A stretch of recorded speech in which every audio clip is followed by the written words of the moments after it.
For this meeting, the Triton School Committee is convening remotely via Zoom using the information posted in the district's website identifying how the public may join. If you are personally attending by video conference using your device's camera, please be aware that others may be able to see you. Committee members and administrators, please remember to mute your phone or computer when you are not speaking. All supporting materials that have been provided to members of this body are available on the district's website with the agenda posting unless otherwise noted. The public is encouraged to follow along using the posted agenda. Each vote taken in this meeting will be conducted by a roll call vote. Please note that this meeting is being recorded and that anything that you broadcast may be captured by the recording. All right, and I will read aloud the vision statement. We are a community of learners known for our unwavering commitment to meeting the needs of all students.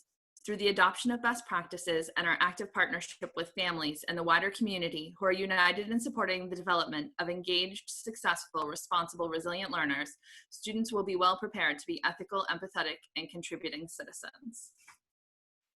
All right, so that brings us into the meeting. Oh, Paulise is here. I was going to say. Paul. Excellent. Paul, can you hear us?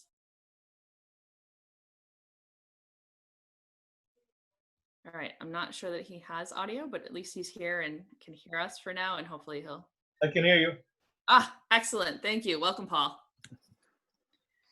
All right. I apologize. Going back to Chairman's comments, which is the first topic on the agenda. I just wanted to note, first of all, that the school committee meeting is a meeting of the school committee in public. There will be an opportunity for the public to ask questions, but during the main body of the meeting, that is not, not to ask questions, to make a comment. During the main part of the meeting, that is not allowed. That is only allowed during the comments. So I'm going to ask you to just, if you're watching the meeting, to watch the meeting. You can't unfortunately chime in or put things in the chat and have us answer questions during the meeting, that type of thing. This is a discussion of between the school committee and the administration. I just have a couple of things on Chairman's comments tonight. I wanted to give a thank you to the working group and to the school committee for all their work on this, because it has definitely become a mammoth effort as we've gone through the last few months now at this point, starting to work on the plans for reopening the district in the fall. And I wanted to thank the families we've had and parents. We've had a number of people who have reached out by email to the entire school committee. I know we've had people that obviously were in public comment here on the last meeting, and hopefully we'll have some people chiming in on public comment during the meeting tonight as well. There are two ways if you want to reach out electronically. The working group has an email for questions, and the email address is reopening@tritonschools.org. The school committee also has an email address for feedback, and that email address is schoolcommittee@tritonschools.org. The working group has been working hard on pulling all of the kind of background work on this together. The school committee or the district really owes to the state by July 31st an initial plan that that outlines 3 models. One is a full classroom model, one is a hybrid classroom and remote model, and the last one is a full remote model. And we need to indicate as part of that filing which model we're leaning toward using for the fall opening of school.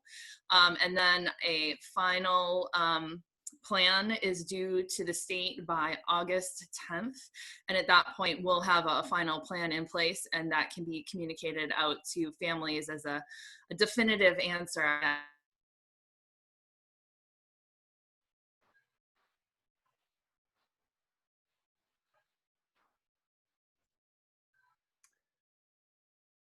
No one else is hearing her, correct? One last note, which is not an endorsement or anything like that, but just Marissa, am I going in and out? Just, we lost the last 10 seconds if there was anything really powerful that you said. Not really powerful. Okay. And I apologize for that. Well, Well, the next person is talking. I may try to relocate. We actually increased our internet speed, and apparently it is not increasing mine out here. I think it's because all the router locations changed in our house. So I'll probably have to reposition a little bit closer to one of them. I just wanted to note, and again, not an endorsement of him, but just a matter of interest, given that we have a lot of families on this call who have students in the district, that Representative Lenny Mira is actually holding a student town hall this Saturday, where students are welcome to join him and have discussions on current bills that are in front of the House of Representatives and express opinions about the work that he's doing. And there's information on his Facebook page and his website for that if anyone's interested. I'm always kind of psyched, I guess, with the idea of civic engagement for students, because I think that's so important. So when I saw that, I thought it was a great opportunity to be able to put in front of the public that's out there. That said, we are going to move into oral communications from the public. The next item on the agenda is public comment. Members of the public, the meeting host muted you as you entered the meeting. If you would like to address the committee, please indicate now that you would like to do so, either by raising your hand on your video call, using the raise hand option on the participant screen, or using the chat option. The meeting host will unmute you so that you can address the committee. Please refer to the public comment policy language on the agenda when making your comments, and remember to speak clearly and in a way that helps generate accurate minutes. When you have finished speaking, the meeting host will mute you again. And I'm just going to take the opportunity to read aloud the oral communication section from the agenda, because I think it is helpful. Members of the public may address the committee for up to 3 minutes longer with the permission of the chairperson. The committee will not engage in a discussion on topics raised during public comment, but may choose to add the topic to a future agenda. This agenda segment will be limited to 15 minutes unless extended at the discretion of the chairperson. So with that, I will open it for public comment. If you're interested in speaking to the committee, you can put up a hand either on the video, virtually, using the raise hand option that's in the bottom of the participants window, or on your in the chat. So I see one. So it's James Spiliotis. And Brian, would you mind unmuting James, if you don't mind? Yes. And James, this is a little bit of an unusual situation. Normally we ask you to speak, to state your name and town. So we do have that information, or at least your name, but I'm going to ask you to state that for the record, if you don't mind. Sure. James Spiliotis, and we live here in Newbury. All right. You've got 3 minutes, James. And I do apologize. We cannot, like I said, answer questions. So it's all a statement on your part. Sure. Well, thank you all. I think it's a great opportunity to engage and be part of the process on getting the kids back to school. I have a son going from Newbury Elementary from 6th grade into 7th grade into middle school. Come the start of this year, and I really didn't have a lot to say. That we're excited to get him back into the classroom and be engaged with his fellow students and his in the teachers, and continue to grow in the school. Realizing that the hybrid model may be an option that we have to look at. That our point of view as a family is that should we have to have a hybrid model, that whatever, if that's a path that we end up going down, that we, the teachers and the students be much more engaged with the faculty and the staff and the learning process than they were in the remote model we had. Obviously, kind of a spur of the moment thing, and we understand that it was not a planned agenda, a planned process when for the initial COVID break, and then the remote learning process completely. But we would like to see a hybrid model that would be fully engaged for virtually a whole school day, from 9 a.m. till 2 p.m. let's say. So that's really the if we need to have a process of remote learning and in classroom learning, a very specific times or weeks or days that are remote learning. So if it's 2 weeks in classroom and then a week or two remote, that it like Christmas break and February vacations and April vacation and so on, like everything is scheduled, saying these are the times to better allow parents to make accommodations that now that we're starting to go back to work and be out of the house, that whatever we ultimately choose as a community or you guys choose as a board, that'd be the first 2 weeks of every month are in class and the last 2 weeks of every month are remote, to better allow parents to work that around the scheduling and work that around our lives as we continue to open as a community. But really the big key is being engaged, to keep students engaged in learning while they're doing it remotely. So that's all I really had. Thank you. I'm really impressed. That was 2 minutes and 57 seconds. You must have an Excellent. for doing that type of thing. Thank you, James. All right. I appreciate it. Thanks. Anyone else that would like to speak during public comments? I apologize. I'm going to scroll through. I've got a lot of blank screens or dark screens. I do not see any other digital hands raised, Narissa. Okay, perfect. Then we will move along, and the next item on the agenda is fiscal year 21 September opening and budget implications. So I am going to turn this over to. I was just going to say before I go, as I was saying, there's no one. Lori Umanita's hand popped up. All right, Lori. So I assume you heard the. Turn the camera on. Just yeah. I would like it to be you. Full name and town, if you don't mind. Hi, I'm actually Claudia Umanita. I'm a student, and we live in Rowley. But I'm here too. Yes, my mom, Lori. Joint statement. I know we're not supposed to ask questions, but I'm very concerned about after-school activities because those are really important to me and to a lot of people that I've talked to, and it's why I look forward to going to school. And just I know that there's not much we can do, but I would like some insurance. So that's what I'm kind of hoping for here. And that's really all I need to say. But yeah, I just kind of wanted to bring that up. All right, thank you. If it's a joint statement, does mom have anything to add? Nope, I think she said it well. I think for once, I actually have a kid that is looking forward to going to school. I think we found it a bit challenging to focus at doing an online, remote learning. So I think in classroom is definitely our preference, and hope we can work towards that goal. All right, thank you very much. Okay, and before we close again, I will just ask one more time if anyone else would like to speak, and I'm going to just scroll the screens.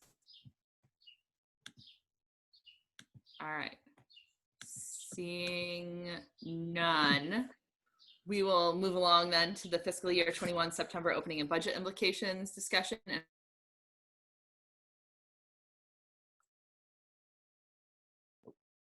She disappeared, but I think she said over to you, Brian. Where did she go? All right, I'm going to jump in. Narissa, when you hear us again, if you wanted to say something else, cut me off. So certainly this is a very large audience. This is nice to have 50 participants in a school committee meeting. I wish it was different circumstances, but it is nice to have such broad participation. I want to provide some updates, ask Kim, Kyle, and Dave to give a couple quick updates as far as things that we have. Again, we keep talking about using the word decisions, and decisions, we use that term lightly because we know that these things can change and some likely will change by the day, if not by the week or month. So I did have a call with the commissioner today.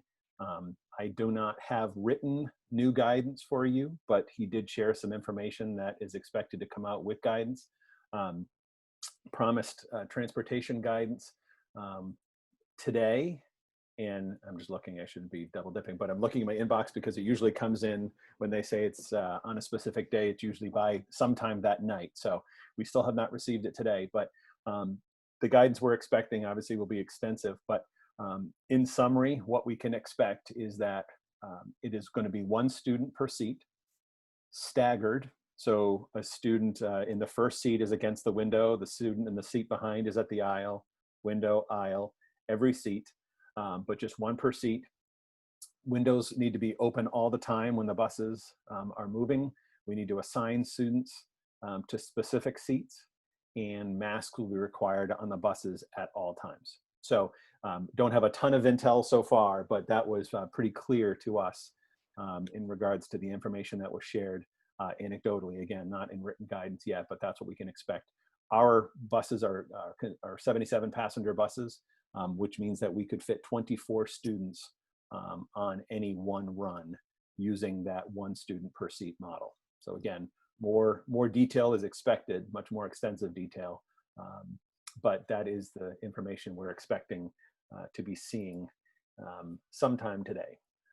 We also are expecting far more specific facilities and operations guidance that will touch on HVAC controls and maintenance and updates, operations of cafeterias, food services in classrooms versus in cafeteria, cleaning protocols, specifically cleaning protocols for nurses' spaces, the concept of sharing devices and equipment within the school setting, and also specific advice about scheduling.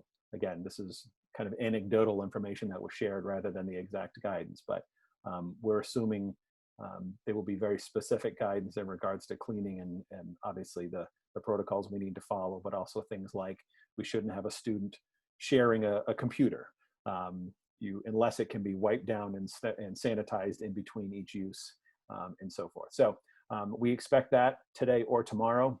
Given that tomorrow's on the agenda, I'm going to assume that's at some point tomorrow. So when we meet next week, we would have far more detailed information. We're also expecting next week specific guidance from the Department of Ed on regards to HR personnel issues and how we should be addressing those. It's a statewide question. I don't want to say the majority of teachers are parents, but many teachers are parents as well. And there are going to be many reasons why it's very challenging for teachers to come back to the classroom. So there's going to be some guidance and advice about how to approach that organizationally. Obviously, I've shared with you over the weeks, I've had lots of discussions with our attorney about a best way to start to gather that feedback. And I believe we're almost to a point where it'd be more, rather than a survey, making a statement and asking people to make some choices. So we're working towards that. There was some discussion about relaxing the number of days in the calendar year. You know that there's 2 requirements in the state of Massachusetts. It's 900 elementary hours or 990 at the high school level. On top of that, rather than simply just hours, there's also a minimum of 180 academic days. The 990 or 990 hours requirement will likely only be relaxed when we have situations where we are attempting to bring everyone back and need to do things like run double, triple bus runs or stagger start and stop times if we were trying to put all students in the schools on every single day. Again, you made the choice last week to use 6 feet as the basis, which automatically defaults us to not being able to bring students in every day. So I think the likelihood of us getting any kind of need to relax hours is not there. But the statement was made that the assumed proposal on the table, if you will, and I understand this discussion's at the state level, is that 180 would be relaxed to 175. So that would give us 5 additional PD days that we would use. My argument today, sitting here on July 22nd at 7:24 p.m., in my mind, the best sense in the discussions I've had with folks is front loading those to make sure that we have ample time to prepare when teachers return on August 31st, to make sure that whether that's setting up physical spaces or training for a better remote model We keep saying we know we need to do it better because we have time to plan. So there is I would say right now I'm comfortable assuming that that will be relaxed from 180 to 175, but I anticipate that we'll hear that officially by next week. So I'm going to stop because I feel like I saw a digital hand. Linda. Oh, Linda had a digital hand. And Erin, I'll go to you next. You had a real hand.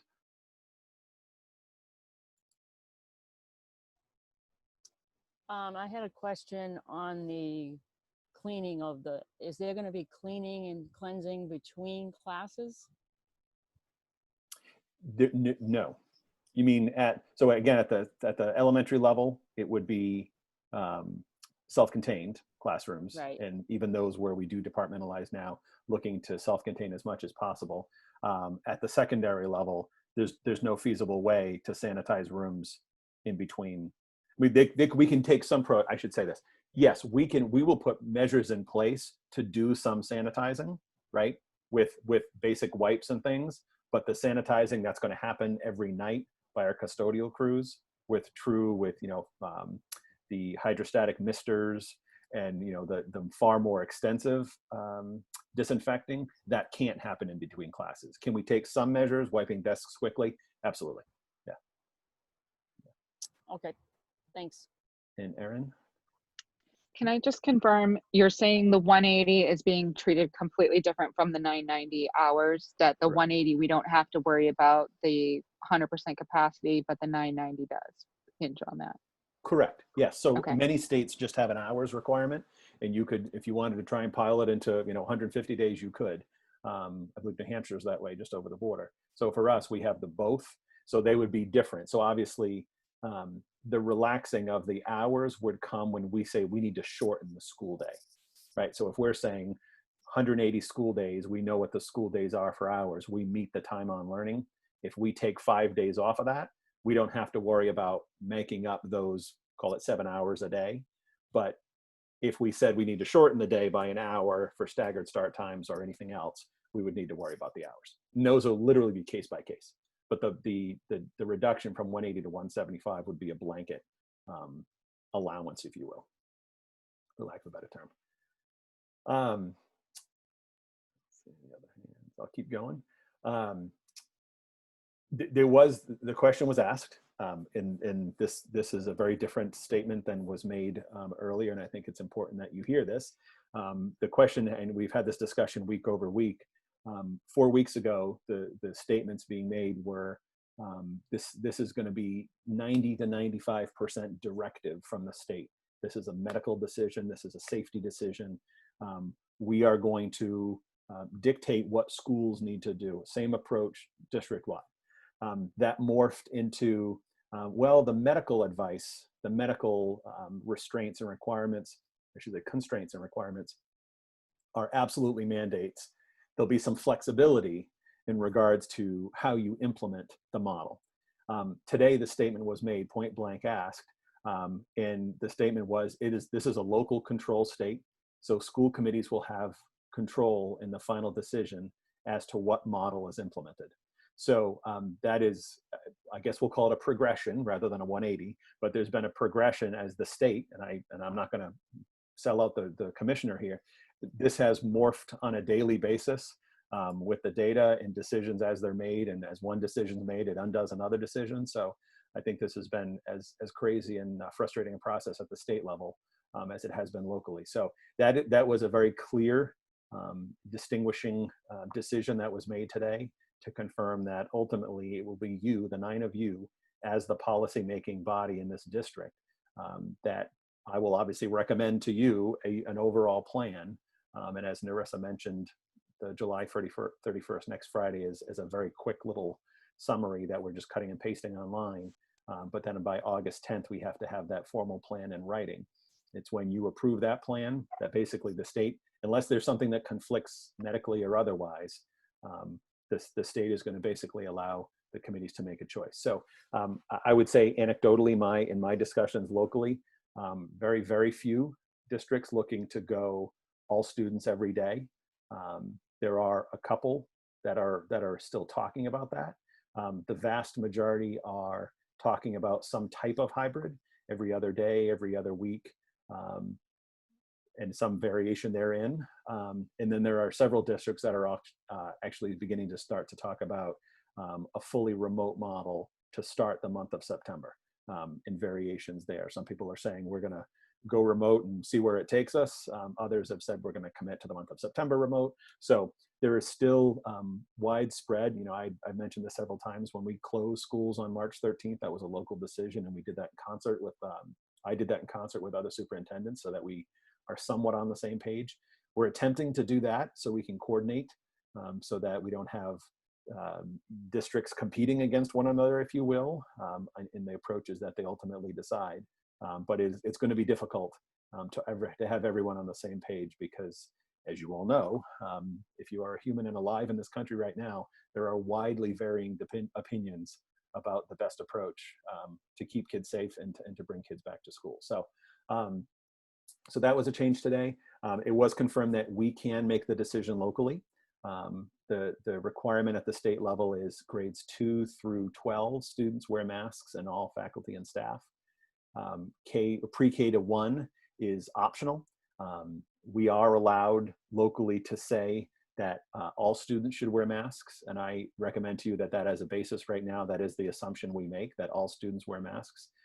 Given the fact that you have made the decision to use 6 feet as the basis, that certainly allows far more flexibility within my concern was the discrepancy that a first grader could be okay without a mask at 3 feet, but everyone else needed to be at 6 feet to not have a mask on. So at least this brings uniformity, but at 6 feet, it allows far more flexibility with mask breaks, and so on and so forth. So, so that was clarified, that we do have that local decision.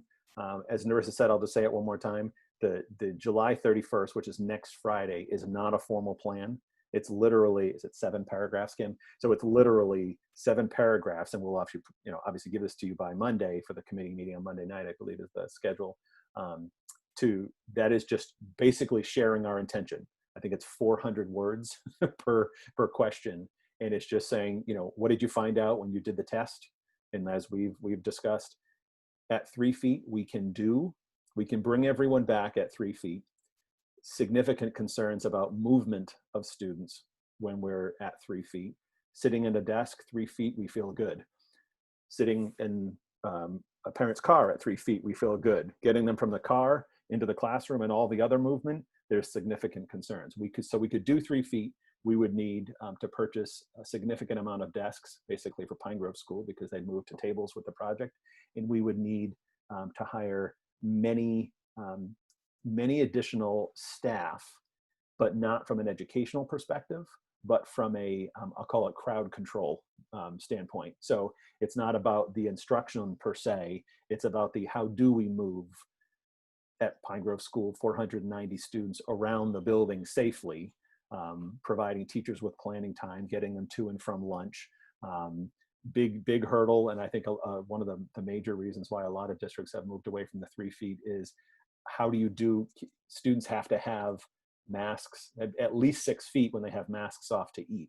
And so the original suggestion was eating in the classroom. Well, if you have 3 feet in the classroom, you can't eat in the classroom. And then how do we get kids? So we can do it, and we have to give a little blurb about why we could do that.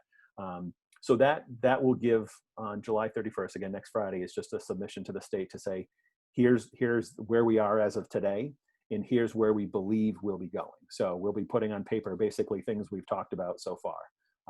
Here's the test. Here's what we believe at 6 feet. It basically relegates us to a hybrid model as a minimum. And this is what we're thinking at this point in time. So unless that changes between tonight, Monday, and next Wednesday night when we meet. The one other piece that is state-based, the guidance that came out a week ago today, and I know Narissa did share it with everyone, and it's the full title is, I don't know what to do with the document, they're everywhere. The guidance on protocols for responding to COVID-19 scenarios in school, on the bus, or in community settings. So this is the document that starts to answer the question, okay, what happens when the inevitable becomes a reality? When a student is diagnosed, a staff member is diagnosed, probably on day one, many people will have symptoms and be concerned. So this document, I'm certainly not going to go through it, but it basically outlines if someone is symptomatic in the school building, they go to the nurse. The nurse will have 2 locations. We'll have we'll call it a COVID location, and we'll likely have that as a separate space, and then the nurse's office to treat traditional, whatever other needs for the nurse. We are looking at bringing in substitute nurses, at least for the first several weeks of school, having substitute nurses to double up our nursing capacity in each school, just until we have an understanding of what this looks like. So if the nurse believes that there's a concern, obviously works with the child's PCP and is sent for testing. A positive result, after a positive result, the individual student or teacher needs to remain 10 days in self-isolation. They have, once the have an improvement in the symptoms, the 10 days pass, they're 3 days fever-free, and they get the clearance from the local health agent. They can then return to school and are required, and it's not an exact amount, but are required to wear masks far more religiously, even if regardless of the age. The question then is about close contacts, right? So how do we define close contact? So anyone who is in close contact with a diagnosed case needs to be either tested or self-quarantined for 14 days. There is no way to mandate someone is tested. Again, that's a medical decision, not us. That's my understanding. So if someone chooses to not get tested, they have to be self-isolating for 14 days.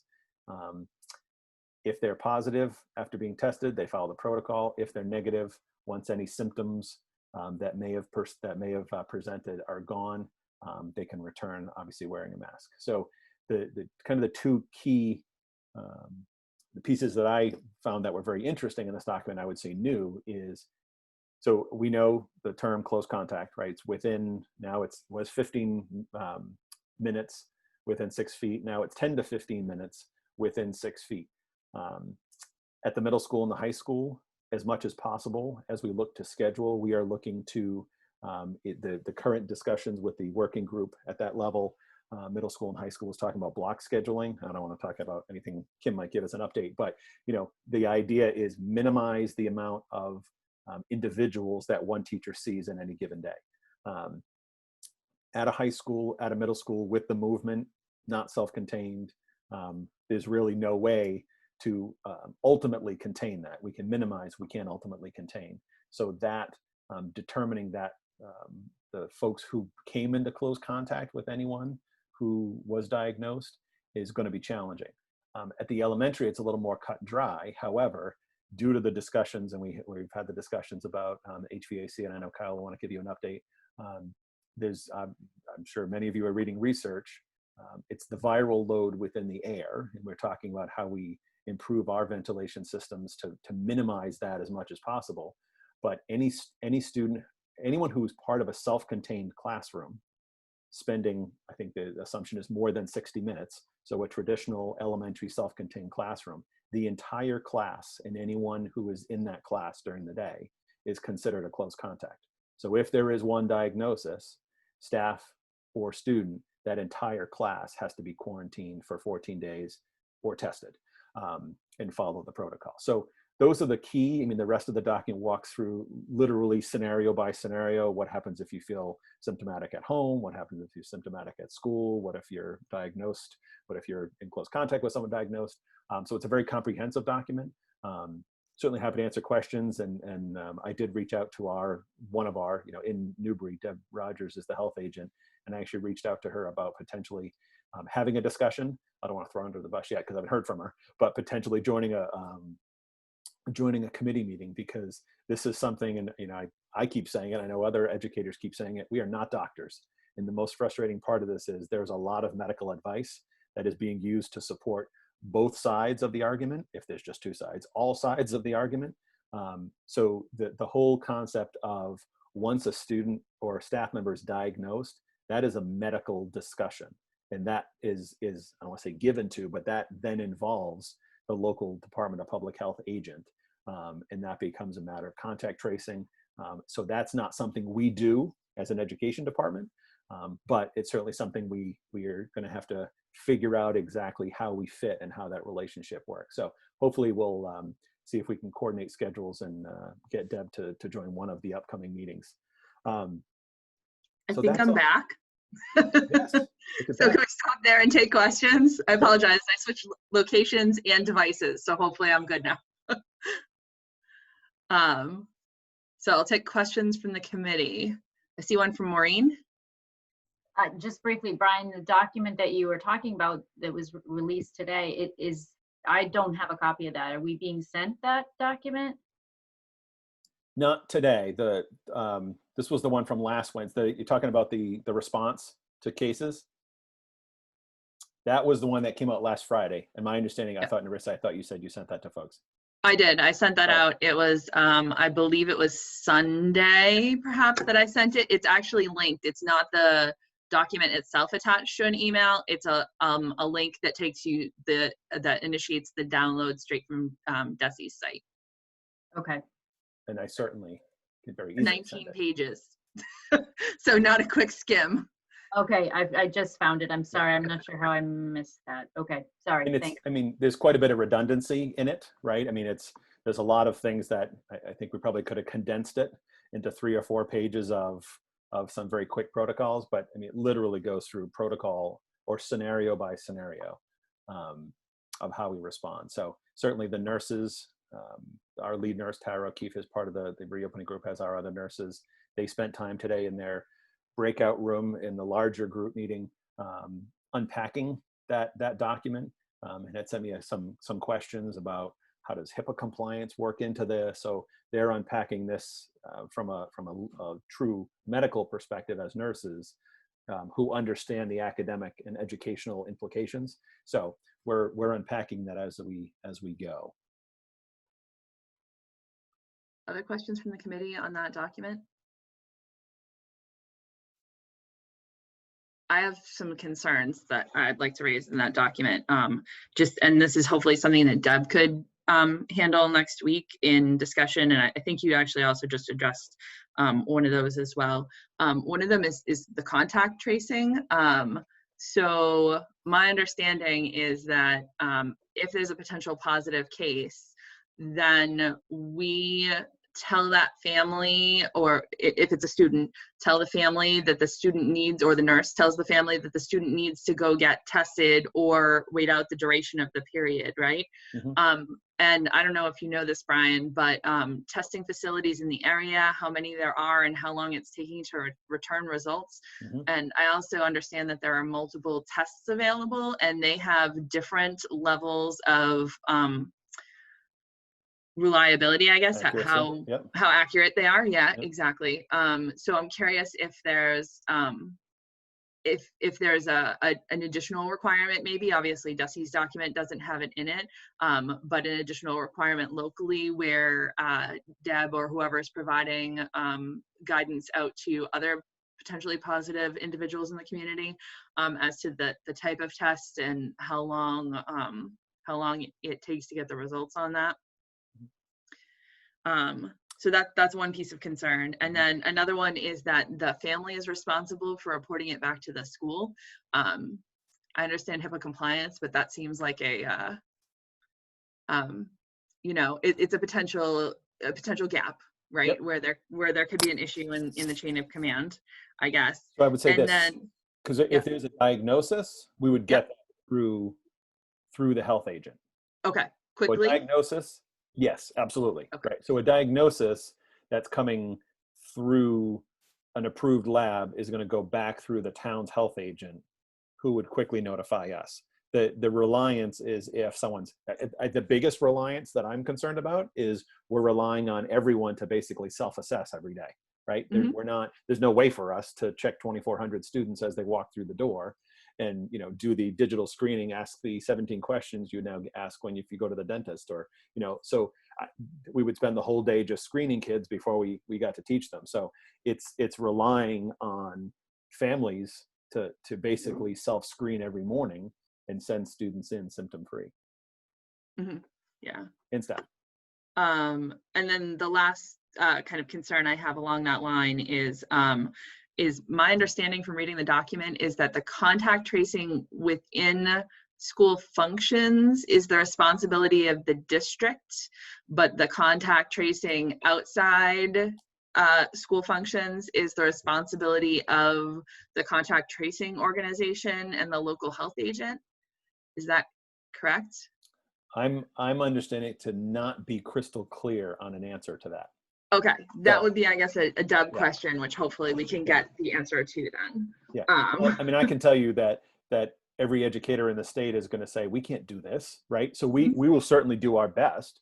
And if it happens, if someone's diagnosed within the, or I'm sorry, if someone comes into school, goes to the nurse, is symptomatic, and then is further diagnosed, so we know that individual was in the school and symptomatic, we certainly have a role in that process, absolutely. But to be the agency that's responsible for the contact tracing, we're limited. So I think we have to be a partner in that, but we can't be the contact tracers beyond what happens in the 7 hours that we have that student or that staff member with us. Yeah. So I guess my one of my questions around that is how can we tighten that all up, or can we tighten that all up? Mm-hmm. Because it feels like there's a lot of moving parts in there that if they don't mesh, then we end up with, you know, gaps with issues in there. And I think that's a concern because, as we know, contact tracing is a big part of this, and, you know, getting tested and knowing who's positive. And I think the more we can, anything we can do to tighten that up, the better off we'll be. And then my last question, which I think you maybe just answered, when you were talking about nurse subs, one of the things I read in the guidance was that if there's potential symptoms in the school, that the nurse actually has to go down to the classroom or wherever the student is located and pick up the student from that location. Are the nurse subs so that we have double coverage to both be able to get students elsewhere in the beginning in the building and be able to cover those two locations that the nurses are now responsible for? Correct. Yep. Okay. So I think whether it's the nurse sub that mans the office to do the routine or vice versa, yes, it's the unknown. Is that literally 27 times a day we're going to pick up a student from a classroom, or is it far more limited? So as I said, we're approaching this as hiring an extra sub, an extra body, an extra set of hands. Hopefully people we know, although subs are going to be hard to come by. So hopefully they're familiar faces who nurses have worked with, but bring them in on a substitute basis. Again, commit for the first 3-4 weeks of school until we figure this out. If ultimately we realize that we can't do this without 2 full-time nurses in every school, then we need to talk about that, because I don't think anyone would work for sub pay when they could go and get full-time work at their competitive market rate elsewhere. So that's certainly something, a bridge we'll have to cross if we get to that point. I think we first have to answer, is this something that there's going to be a huge kind of front load and then things will settle down, or will it remain high? So. Sure. Okay, thank you. And it looks like Paul Mayette has questions. Yeah, I just wanted to, giving this document, I thought the document had a fair degree of magical thinking at points, but like you said, not doctors. So trying to look at it from an educational standpoint, one of the things that struck me and was some cause for concern, and you alluded to it, with the thought of an entire elementary school classroom being sent home at once. And is there anything from the state as far as either guidelines or preferably some degree of assistance in terms of the emotional impact for students? Because I could see that. We've talked a lot about the trauma of being out. That strikes me as a potentially traumatic piece being in. Sorry, I was talking and muted myself. That has not, the only discussion about this impact is this document. So I think now that this is out, the questions are starting to swirl. And I think it's not sheer coincidence that over the last week, the discussions about staying fully remote have seen a dramatic uptick. I think as more guidance comes out, even I can agree with the science. I can't I can't get behind the logistics, right? So I think so much of this, when you take this document or this document or this document and you take them in isolation, it makes sense. I can get behind that. I can see the support. I can get there. It's when you put it all together and say, okay, make it work with 2,400 students. Every day is mind-boggling. But even when you get to the point of the hybrid model, I still think that's where we need to start and move towards. But even that starts to look problematic in regards to saying, look, can we just say ultimately the health and well-being of our students is the primary focus? And I get it. The well-being incorporates them needing to be with their peers and learning. But physical health has to be primary. And if we can't assure that we have a solid plan in place, it's really hard to move forward and feel confident to say, yep, great guidelines, we're going to do it. So that's a very valid question. And I'd never heard the term magical thinking. I like that. Paul, did you have any other questions? No? Good. All right. Anyone else on the committee that has questions? Scrolling through to make sure. Caitlin, and then Paul Goldner after Caitlin. Logistically, what are we doing with you've one child in a class of 12 goes out, the teacher goes out, a sub goes in. Mm-hmm. What are we doing with the subs that move? So if one sub tests positive on week A, but we don't find out till Friday, Mm-hmm. they've already been Mm-hmm. who knows where. Yep. That's a domino effect. So I'm I afraid think of. it's a very valid fear. I mean, I think certainly when a nurse comes down to a classroom, takes a student for assessment, brings them to the COVID room, whatever happens, they go, they get tested, they're negative, great, they're back. There's no impact. As soon as there's a positive test, things go quickly into motion. One of the things I didn't mention that document talks about is multiple cases per school or multiple cases per district, where obviously then we're working with health agents to say, when is enough enough? But the other piece, and I can't keep track of people, Kim's here somewhere, she might have shut her camera off.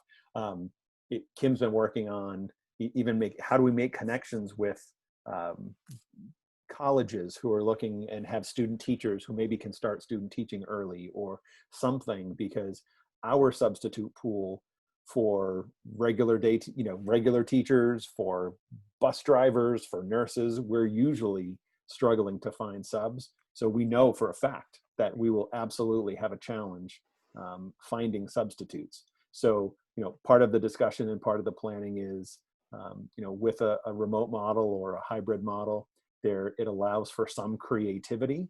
So we're going to have to absolutely, when all students are in every day, it's a very traditional model. When we're in either a hybrid or a remote, we have to find a way to be creative, and it may mean not just one teacher with one class, traditional kind of contained class. It might have to be split up and moved around depending on how that works. All right, Paul Goldner. I think Brian just touched on my first question, which was that this seems like a plan which is going to require a very large number of substitutes over a very large number of days as well, because if the testing takes a few days to come back, a teacher who goes out because there's a case in the classroom may be out for a week at a go, and that may happen 2 or 3 times to each teacher or to many different teachers throughout the course of the year. So where are we going to find people to do that? And then the second question is that, at least in my personal life, I've assumed that if someone is in contact with someone who is tested positive, then anybody in the family of that close contact is not someone I should be around. So we're going to get to this situation where a second grade teacher, there's a student in the class that has COVID, and so the teacher goes out, and then that teacher's spouse is a math teacher at the high school and is in contact with 100, but that math teacher should go out for a while until they get a test, but they may not under this guidance. So are we going to be introducing risk by following the guidance? I think that's probably going to be a Deb question, because I believe that once the once it exits the building, so to speak, or exits our functions, right, that's back to the health departments. So I think hopefully we'll be able to get Deb in next week, and that will kind of answer a lot of those questions about how those pass-offs work and things like that. Absolutely. All right. Any other questions on that document before we go on? I have a much bigger view now, but I still have to scroll a little. All right. Seeing none, I will hand it back over to you, Brian, and move on to your next. Okay, so that was all state guidance that we've been listening to, waiting for. And again, a couple key pieces hopefully coming. One piece we still are missing is the state's, I'm going to call it solution, because it's a plan, it's a platform, it's a model, we're not sure exactly what it is, but a self-paced integrated solution that will assist us in providing a remote option for families who choose it. So certainly when we're in a hybrid model and shifting back and forth, that's one approach. But if a family says, I need full remote all the time, and we're not in a full remote, having a separate, independent, self-paced is really the only way to go. So there's information coming from the state that we're waiting for before we can make a decision about how we'll approach that. But as far as local updates, just I wanted to share with you, and this literally kind of came together on Monday. Kyle's going to talk about some of the funding that came through, and in doing that, we have figured out a way to move forward with a full one-to-one initiative. So in querying with several over the past year, the technology working group has been doing a tremendous amount of work. Last night they met. Kim's been coordinating that over the past year. Last night they met and formally presented to me technology, an updated technology plan, and I was thrilled because the technology plan doesn't focus on just numbers of devices and our network infrastructure. That's an annex in the back of the document. The document actually focuses on the ISTE standards and what we want for our students in regards to their knowledge and use of technology. So the one-to-one was absolutely the discussion. It was a hope to start discussing in next year's budget cycle. There was some discussions about different devices at different grade levels. A little further quick polling earlier this week by Kim with the early childhood teachers. In K through 12, everyone agreed that the Chromebook is the perfect device. Certainly for such a time as this, where we're talking about being remote. But through those funds that Kyle will give an update on, we're able to figure out the first 2 years of covering the leases.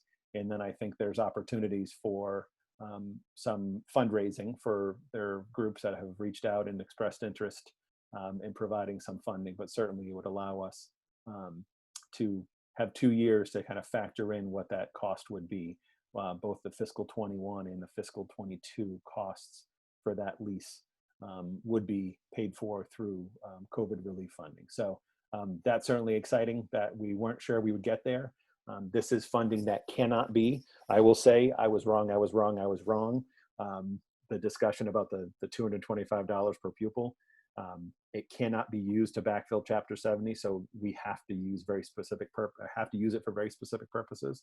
So this was something that was coming forward as a recommendation. That technology working group, I do want, hopefully we'll get a few of them brave enough to come and present that directly to you as the committee.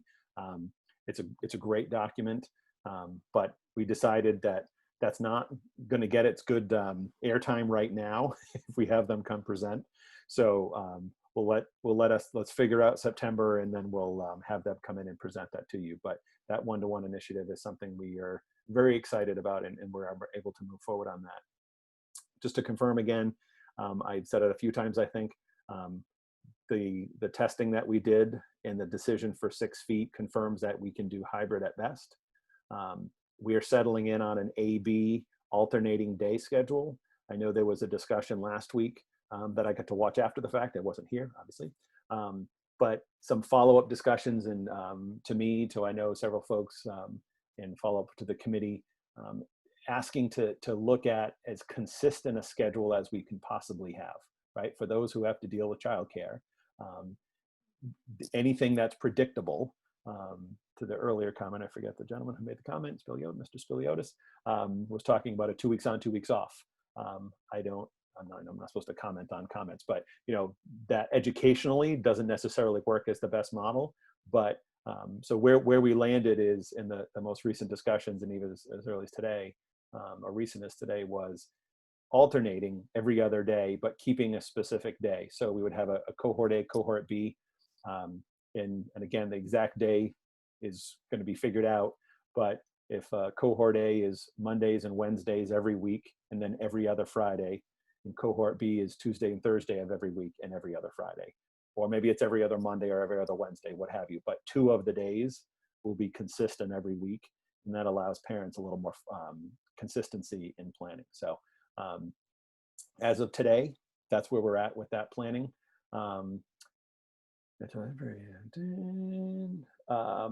Still waiting on the platforms. I believe Narissa shared with the committee earlier today, moments ago, maybe we'll call it, a draft survey. Yes. So that I'm intending to send that out tomorrow. If anyone has comments or feedback for that now, certainly willing to hear that. But if you have thoughts, again, the idea is to get thoughts and input from parents without leading the witness to think that we're going to be able to offer something that we won't be able to offer. So that survey will go out tomorrow with a message from me, quick little blurb update. And you saw in that survey, it actually links, the document you were asking about, Maureen, is one of the documents that's actually linked right in the survey itself. So put a link into the survey, right to your YouTube channel, to encourage folks to watch some of these videos. Obviously, there's hours and hours and hours of discussion that gives great context. As a follow-up to that, obviously there's been an ongoing discussion about polling staff in regards to intentions. I'm actually working on we upgraded our Zoom licensing so I can have a 500 group, 500 person meeting, and looking to do an all faculty and staff meeting on Tuesday to give folks some updates. And one of the things will be information about making a decision, that it won't be necessarily, please tell me your intention, but to give people some clear understanding of what their options are as we look to next year for faculty and staff as they make their own personal decisions. Can we just stop there for a second? I was going to say, I'm done. You're done? Okay. So I just wanted to go back to the committee. Well, first of all, I wanted to say I apologize. Cannot take anything via chat, and we cannot take questions from the public. So I apologize for that. I'm trying to pay attention to the meeting, and I can see other stuff floating in, and I'm just ignoring it at this point because we can't. It's a meeting in public, and my attention needs to be here, and we can't have the public participating in the meeting. But I wanted to cue Mr. Paul Lees because I know he had a question that that came up earlier today. So one of the questions that's on the survey is about the configuration of a hybrid model. Paul? I'm here. There you go. What? It asks about preferred configuration of a hybrid model, either an every other day or a consistent day with an every other Friday, that type of thing. And I know you had just mentioned to me earlier today and asked if the door was closed to considering other hybrid models. And my answer to you was no, I didn't believe it was closed, but that we should have that conversation really soon, because if there are other hybrid models that we wanted to kick back to the working group to ask them to consider as part of, the different options that we're looking at, that needed to be done soon. And if that's a moot point, then I'll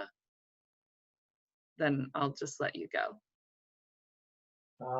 I'm not so sure that it's a moot point. I think we're getting a lot of feedback from the community that's helpful. Oh, okay. All right.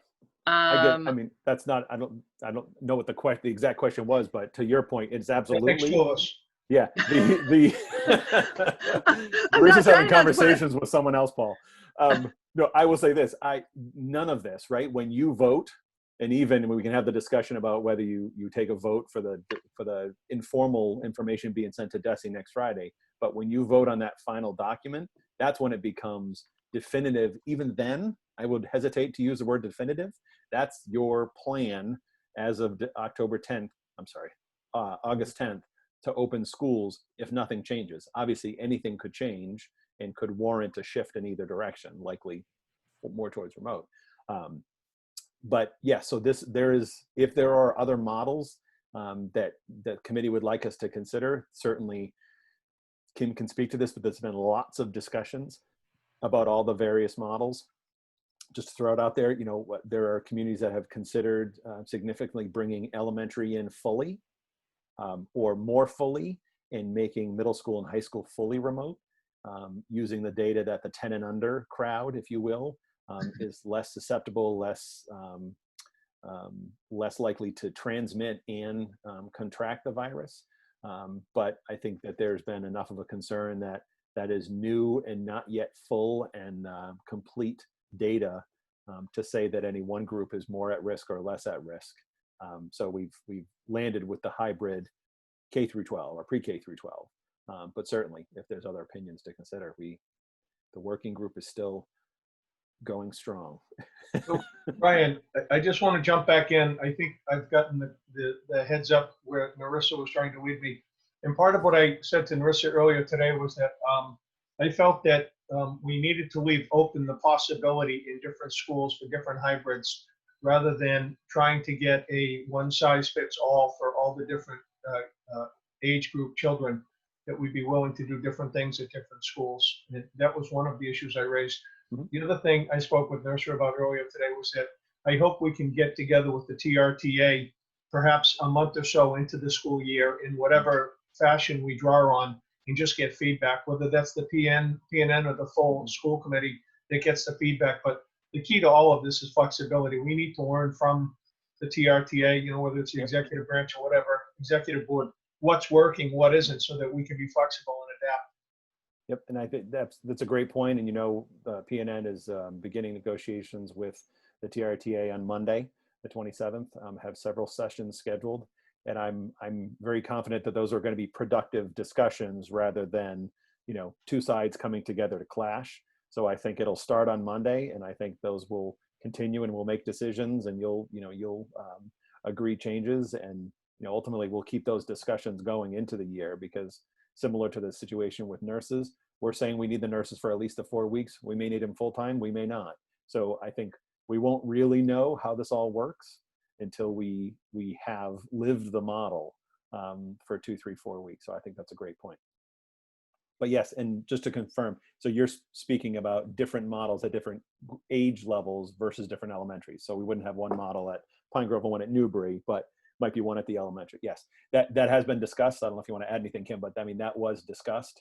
And so I think at this point, the decision was that didn't make as much sense based on the modeling and the data, but certainly that's something that can be looked at.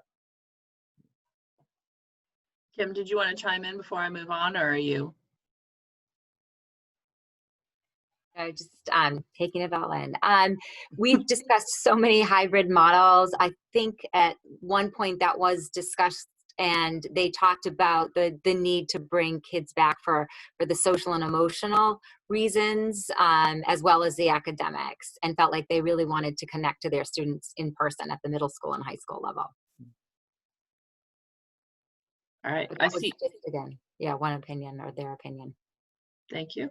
Mm-hmm. I see a lot of other questions coming up. So we'll go Linda, and then Maureen, and then Paul Mayette after that. So Linda, you're up first. Okay, my question is has consideration been considered to allow parents to opt into an A week or a B week so that they can coordinate with other families? Opt into it. So what we've talked about is making sure that every student in a household is a member of a specific cohort, right? So if you have an elementary, 2 elementary, a middle, and a high schooler, that all 4 of, sorry, I'm letting other people in, that all 4 of us students in a particular family are part of a single cohort. I don't believe there's been discussions about opening it up. I think that would I love the concept of it, I think that would get very complicated in regards to making sure that we're balanced, because the approach of a hybrid is to make sure that we have half the students in, half the, each day. That's the benefit of the hybrid is with all of the downsides for scheduling and families, it gives us the distancing with the fewer numbers. We also, and we have to figure this out, is the guidance very clearly talks about bringing your most at-risk students, and I don't want to call it a formula, but there's some very specific guidance about what that means, our most at-risk high need students in daily. So if we start with an AB evenly split, making sure families are intact, and then talk about every day for our high risk, high need students, and then give parents an option, I don't think there'll be a way to control that so that we could, assume that there's roughly half of the students in each day. Okay, thank you. Thank you, Linda. Maureen? Okay, Brian, my question is, I guess, about questions 4 and 5 on the survey. I know we've talked about how if we had the social distancing guidelines in place and all the safety precautions, that we can't do a full-on everybody in school. And I feel like these two questions sort of lead you to think that that is a possibility, which I think could be upsetting to some parents and misleading if there's a question there about bringing everybody back in for full-time learning. So I can say I had a hand in this survey too. so I'll jump in on that one. Huge fan of surveys, right? And just say that, so I think there's two pieces there. One of them is we have no idea what's going to get relaxed down the road. So they may say, there may be a situation, right, where 3 feet at some point seems more acceptable and we could get students back in the building on a full regular basis. We still need to be able to know this information. So this survey is taking us through, it's trying to prep us for almost the entire year, right? Because we know the reasons they're having us prep 3 models is because it's very likely that we'll be moving back and forth between models. We're only going to have 1 at the start of school, but it's very likely, I would say, that as cases rise and fall, we're going to be moving back and forth between. And then the other piece of this, and this is just my own personal is I have seen, as far as parents or families who want to be remote, I've seen numbers from 10% to 55%. And that's of course the parent's choice to opt into that full remote program rather than sending a student into the school building. And some of those may open up different options. I mean, we have no idea, right? So part of this is gathering information for all eventualities down the road so that we're not resurveying in 2 weeks because we realize that we're missing something. So maybe something could be added to this question that just says, like, I don't know, like for the future, it's not for September because we know we're not moving to bringing everybody back in the buildings in September. I don't know. I'm concerned with the way this question is worded, just that it is a little misleading. It sort of looks like that's something that we're looking at. And I think that if we're just giving the impression that that could be a possibility for September. And I think we could really upset some families if they think, we're giving them false hope for September. I totally agree with you, Narissa. I do see how we need to be prepared to move in and out of these different models, but I think that it needs to be clear in this question that this is not something for September, but in the future, as things hopefully are progressing in the direction that we all want them to, that we could move, to this model. I don't know. I think I agree with that. I think there was another question in here that I was attempting to put in. We ended up deleting it, Narissa. It was the question about I forget exactly how it was worded, but it let folks know that the decision was made to move from 3 feet to 6 feet. So when we direct them to the guidance and it says 3 feet, that the committee has made a decision for 6 feet, and that really at the moment takes that option off the table. So it was another question that I think was also, I think Narissa's comment was that sounds leading, leading in the wrong direction as well. So Yeah. I agree. I think if there's some statement, whether it's at the beginning or right before this question, that says, just states that as a fact, that the guidance you will read is based on 3 feet. The committee locally, we've made a decision to use 6 feet as using the CDC guidance, current CDC recommendation as the basis. Therefore, at the moment, that isn't an the full in person is not an option. The questions below are preparing for all possible scenarios. I agree. All right. Anything else, Maureen? No, that's it for now. All right. Paul Mayette. Hopefully this is actually an easy one. I just wanted to clarify because I know early on it was my understanding that whatever we did had to be the same across all buildings. Did that change at a point and that slipped past me? Yes, with everything else, it changed. So yeah, so again, 4 weeks ago, it was 90% directed by the state, same model all across your entire district, one plan, one model.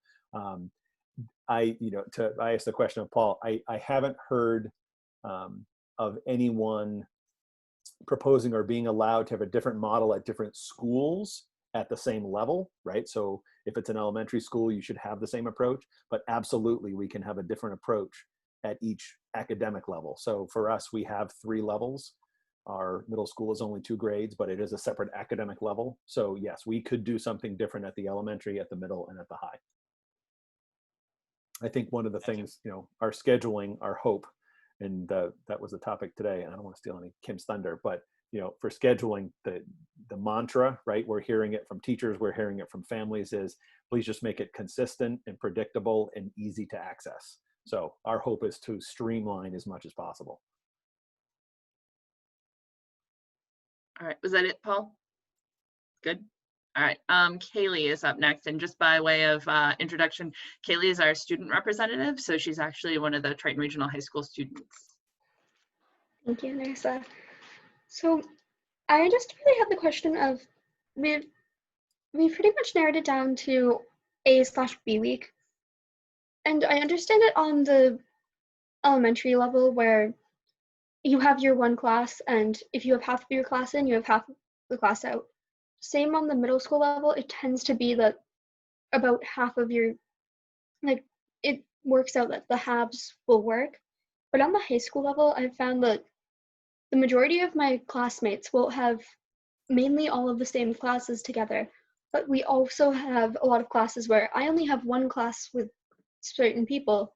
So do we have a way figured out that's going to make it so that it's more manageable for the teachers, so that they have about 50% of their students as opposed to 2 students a week and 18 B week? Or B cycle, or whatever we're going to do. Or I just know that was a big concern that was coming up. Yeah. So it's going to be a day, it's alternating days, not weeks. But I can tell you that's a topic of discussion. I know, I don't know, you popped down and chatted with them today. Mr. Kelly has a group of, it's basically the high school component or high school members of the reopening group, including a couple students that have been meeting, and some in person, some Zooming, some down in the library with masks distant and charting and mapping and trying to figure this all out. It's, as you alluded to, it is not an easy science to take a high school schedule that is, for us, it's a waterfall of rotation with a drop each day, and try and put that into a scenario where we can have students remote one day and in school the next. That is incredibly challenging. So it's on I know that's on the discussion block. I don't know if any solutions have been found yet. Kim's shaking her head no. They're meeting again tomorrow. It's 3 days in a row now. Tomorrow will be the 3rd day. And they believe they're going to be able to wrap it up. We do have the guidance counselors in, so as they present different situations and what the schedule could look like, and they're certainly leading to the block schedule, but I don't want to, share that as their final decision. But the guidance counselors are working at, different angles to make sure that it is equitable as far as what the students are receiving, and that electives are still being held. They might have to tweak a little bit, and then their schedule and obviously the middle school will be aligned. So Al's in the discussions as well as his teachers. So they're really, you know, having some great conversations. And I think for the most part, the teachers have been identifying different issues along the way that certainly the administration did not think of, as well as the students, I might add, Kaylee. So he left pretty optimistic that they would have some final answers for tomorrow, by tomorrow afternoon. Okay, thank you. And I want to apologize for saying A/B week. I think it's because we're so used to blue and white cycle on the high school level. And so with all that being said, I also have the question of, normally schedules come out mid-August. Are we still to be expecting that, or is much further down the line? Are we going to be getting it a few days before school starts? First day of school? Is there any? I don't know. I mean, I don't foresee that happening. I feel like we're ahead of the game as far as many other districts are. So if we can get the schedule buttoned up this week, I know they're anxious to start scheduling as soon as they can. So I would imagine that the target is going to be mid-August, again, with everything changing, especially if we go to a different model than we anticipated, but that is absolutely still within our range. I would just say everyone is working their backsides off 24 hours a day. Make the assumption it's not going to be right on time, because I think once a decision's made, Megan Ober, who's the director of guidance, who is the grand wizard behind the curtain, who gets to make everything fit, I think they'll have a model in place. She's been working within Aspen to schedule and to make it work. But one of the discussions is moving to blocks. So, 4 blocks a day rather than a full, 6-7 period rotation. That completely changes it. So while we may have a decision to say, here's what the schedule will be, to actually then go and set it up in Aspen to be able to share with you, Kaylee, as an incoming junior, to say, this is your schedule. It's likely going to take a little beyond August 15th for sure. Yeah. Thank you. Thank you. Other questions from the committee? All right, seeing none, was that the end of your update, Mr. Forget? Yes, I was going to pass it over to Ms. Croto and then on to Kyle and Dave for some quick updates. Hopefully theirs aren't as long as mine, sorry. It's good information. No. Kim, can you unmute, please? Sorry about that. There we go. Thank you. So today's goals or objectives as far as the working group went was to have breakout groups at the school level to look at different schedule options. So we set some criteria early on in the process about what we all valued within a schedule, such as making sure that we had time for social and emotional connections with the kids, whether it looked like an advisory period or a class meeting at the elementary level. So that was certainly a component that we wanted to make sure all the schedules had. We talked about teacher collaboration and planning time, and if there were options to get some additional planning where needed.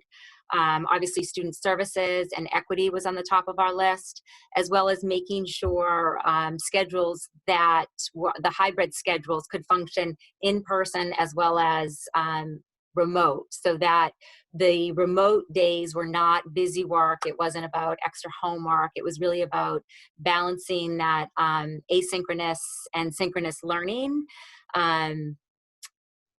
And in a way, like I said, that they were covering the same subjects outside of school as they were covering inside of school. So I would say the elementary schools are just about there. We'll have some follow-up discussions with them individually to kind of unpack it a little bit more. But from our first glance and discussions, they were able to kind of meet all of the criteria at the elementary level, all of the schools. And it's absolutely equitable across all schools as far as what we were offering. We also have a core set of curriculum. Part of it is what we've already been using in person, but a lot of our core curriculum has been updated, and it includes a remote learning option, whether COVID or not COVID. So it was a really easy transition, and having the time to prepare. We have also just not for the public, but we were able to publish it for the working group, all the different professional development opportunities that would go with support those pieces that would enhance the learning, whether you're in person or out of person.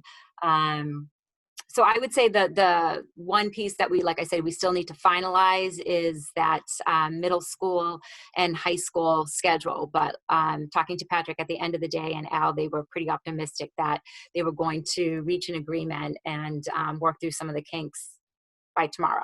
So I'll check in with them. Can you just give a quick little update on the approaches? I know we were talking about at the middle school was the kind of the streaming model versus the approach that's happening at the elementary. Sure. So really what it looks like when you're building a remote model is obviously you first want to start with the schedule, then you want to start and look at all your curriculum and your resources and what they have. Some of the resources, like we said, already have built-in videos that go along with the chapter, and there's an instructional video. Some of them have even online labs. Then the third piece of it is to say, okay, now within your schedule and using the curriculum and the resources that you have, how are you going to make your day reflect a synchronous learning environment and an asynchronous learning environment? And basically that is going to vary between your elementary level and even the expectations there from pre-K all the way up to 6, middle school and high school. The middle school and high school are doing more of a synchronous learning where they could be mainstreaming a lesson. So if I'm teaching algebra 2 and I'm doing a lesson, that Chromebook, and we talked to Bob Lathrop, who we asked about different devices would be the best to do this, that you could set up a Chromebook in the back of the room and you would continue with the lesson. So whether you're in class at 9 o'clock or you've had to set your alarm as a high school or middle school student for 9 o'clock, you're participating in that live session with that algebra teacher. And then there obviously would be follow-up work, and whether that would be you checking in with the teacher or an instructional assistant. They would also have the opportunity not just to be passive and kind of watching that lesson go, but also have the opportunity to connect with them as a follow-up to that mainstream lesson. So again, also looking at, okay, if this is the best situation as far as this is what we want to give our students, then we take a step back and say, what do we need to do this, right? We obviously need the devices. So the one-to-one is huge in allowing us to do this. We need to increase our bandwidth, which we're looking through our technology department and Comcast to make sure that as teachers are going through, that they're not freezing. And granted, that most likely probably it will happen, right? So there's going to be absolutely some hiccups along the way. But if we can somehow prevent those as much as possible, I think it will reduce the frustration on the students' part as well as the teachers' part. So that's something obviously we need to bring to the negotiations table, because that involves live streaming lessons. They would not be recorded. Most of the recording lessons would be already in a bank, and they would be produced by one of our curriculum vendors. So that's kind of different, where you're not videotaping actually kids in the classroom. It's usually just one teacher and presenting. So yeah, I absolutely feel we're in a much better place than we were in the spring. We've had also an opportunity to pull together, which will be happening in probably early August, some, I call them super users from the spring, that are going to actually set up some mock classrooms, and teachers are going to join, and basically those teachers are going to bring everybody through what it would look like to set up a hybrid model, so that they can really understand how you can live stream a lesson, but also touch in with the students who are working outside of the school building as well as working within the classroom. So there's some teachers who are on board and excited to do that. So again, working through all of the kinks to make sure that there are no obstacles. Of course, we want to limit them as much as possible, but really focusing on that consistency, and as that gentleman said early on, making sure that there are more engaging opportunities for kids to participate in this remote learning opportunity, hybrid. You ready for questions, Kim? I'm ready. I don't know if you were quite done. You seem like you had a pause there. I paused. All right, questions from the committee? Ooh. Ooh. Wow. Well done, Kim. Yay. I guess that's it. I don't Mr. see Goldner, any. can you see Oh no, Paul Goldner and a Kaylee. Spoke too soon. And Maureen. All right. So Paul Goldner, you're first. Perfect.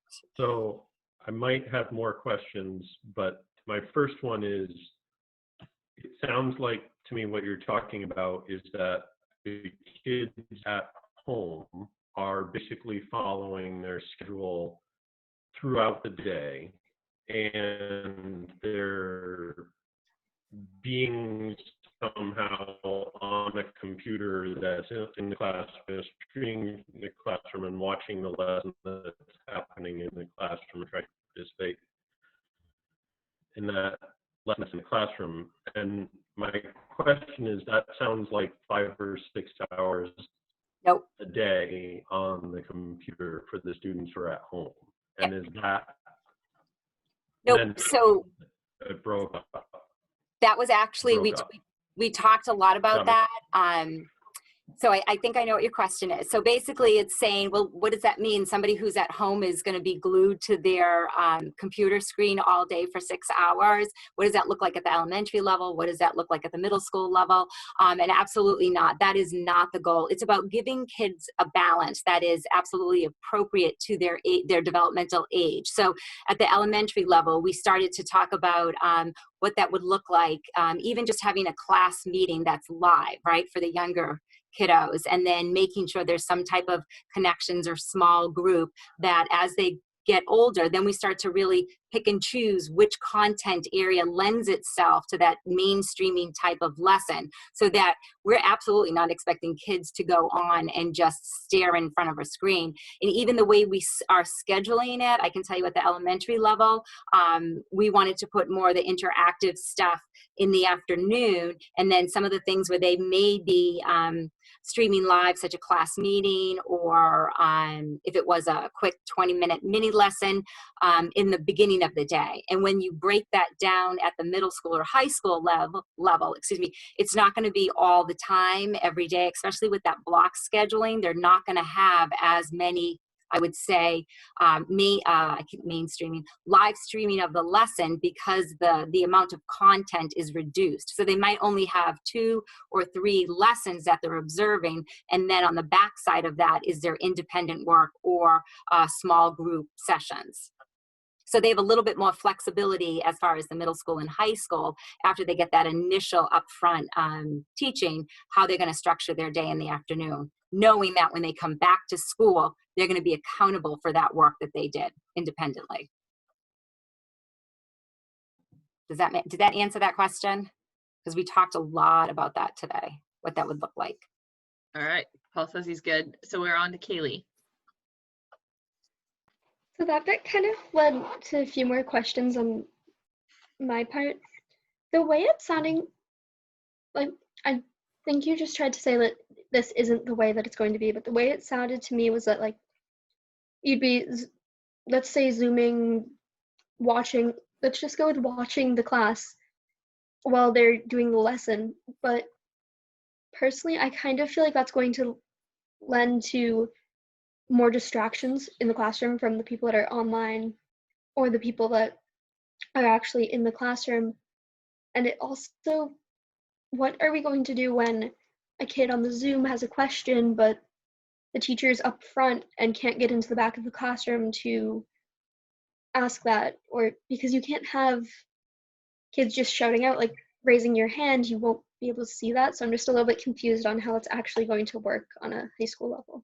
So those are really good questions, and I'm starting to think what that could possibly look like. I know we are doing a main lesson, and I just also want to say that if we're doing a lecture, it's not going to be a 40-minute lecture, which I'm always one to kind of move away from that lecture style and shorten that. And so in this particular setting, you can't get up and lecture for an hour and not take any questions, because that's not helpful and there's not a lot of engagement. So if you use Zoom, you could certainly have either an instructional assistant, or you can even have a student to say, okay, if you have a question, you know, you can either type in the chat or even stop, right? So that's part of the training to say, okay, teachers, you know, after you are doing a problem on the board, they could potentially have, you know, the Chromebook that's behind filming them, but also like I have this Chromebook in front of me and I can pause to say, are there any questions? And I need to look out at my class sitting in front of me of, you know, maybe 10 or 7 kids, but then I also need to look at my screen to see if the chat has any questions are there. So again, certainly have not gotten to that level, but just thinking through what that could look like. I think we could certainly use either the chat or the raising of the hand to support questions when they arise.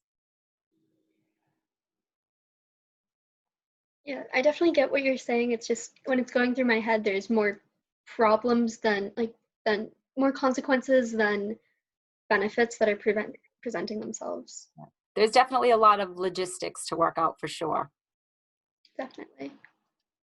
Yeah, I'm just putting this in your head down the road too. I don't know if it would be possible, but I know Ashlyn today actually did a simulation. Yeah, I don't know if you saw that, but I thought it was a really cool approach. It wasn't logistics like this, but I think it just helps people visualize and understand. Absolutely. If you can do something like that down the road, just to say this is what it's going to look like, because you know, it's foreign, right? This is not something that we do all the time. No, I think it's foreign to everybody. So that's what we were saying. We were absolutely going to do a simulation with teachers and kind of say, okay, well, what's the problem? What kind of issues are going to surface? And so we were able to work that through, you know, as a teacher group, but then to fine tune it and then bring it out to the public and say, okay, we're going to show you what this looks like at an elementary level, at a middle school level, at a high school level, and work through those. I think that's pretty much the direction that we are going. I didn't think about, you know, kind of showing it to the public, but I love that idea. It was interesting to see, I have to say. Ashlyn's just real quick run through of, they were actually looking at 3 feet versus 6 feet as well. And it's shocking to see a classroom at 3 foot versus a classroom at 6 foot, and buses at 3 foot versus 6 foot, and things like that. I definitely sighed a relief when everybody voted 6 feet. And just by looking at the classroom, I was thinking elementary level, those kids are jammed packed in there. And I got anxious, but yeah, when you look at a 6 feet classroom, you're like, okay, we can do this, right? 3 feet looks normal. Like if you look at a 3, I mean, it almost looks like nothing changed, which is for me was a little shocking. Yeah. Kaylee, did you have? Is that posted, that video? I don't know. I know there are a few pictures posted. I don't know if the video is posted yet. Okay, I'd love to see that. You can get your hands on that. I'll let you know if I can. Kaylee, did you have other questions? I had a few more questions about scheduling. I just wasn't sure if I should ask those later or if now is good for those. I mean, I think if they're a public question, you know, they're a good Kim question right now. And, you know, if it's going to get too down into the details, maybe it's something that can be either taken offline for a conversation or. Thank you. And always, Kaylee, the other thing because they haven't finished that and you have such great suggestions and ideas, you could always email me the questions or put it through the reopening Q&A, and I can send them off to Patrick, because like I said, they are working on it tomorrow with a larger group. Okay. But I'm certainly happy to answer anything I can now. I was just wondering on lunches, if they're still planning on being in the classrooms distanced, or if we're still looking at a cafeteria model.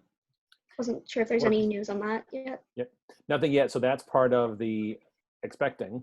Okay. The facilities and operations guidance will speak to food services.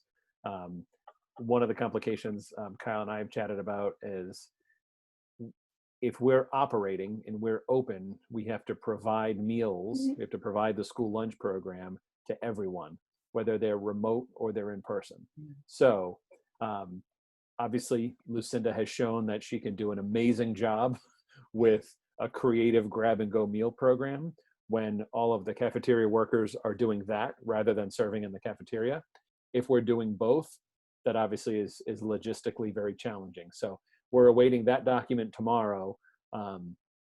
Again, as I feel like repeating ourselves here, but moving from 3 feet to 6 feet, it makes the use of the cafeteria much more doable, if you will, as far as using that space. And that would then obviously help all the food services folks as they'll be doing. We have to figure out how to do double duty of serving both students in as well as a grab and go meals program. So it was mainly because a lot of people I know use that time as like a social block for like with other students that they don't exactly have in their classes, which then led to another one that a lot of people have been asking me if there's going to be time for people to see their friends that aren't in their classes, like, and how that's going to work in.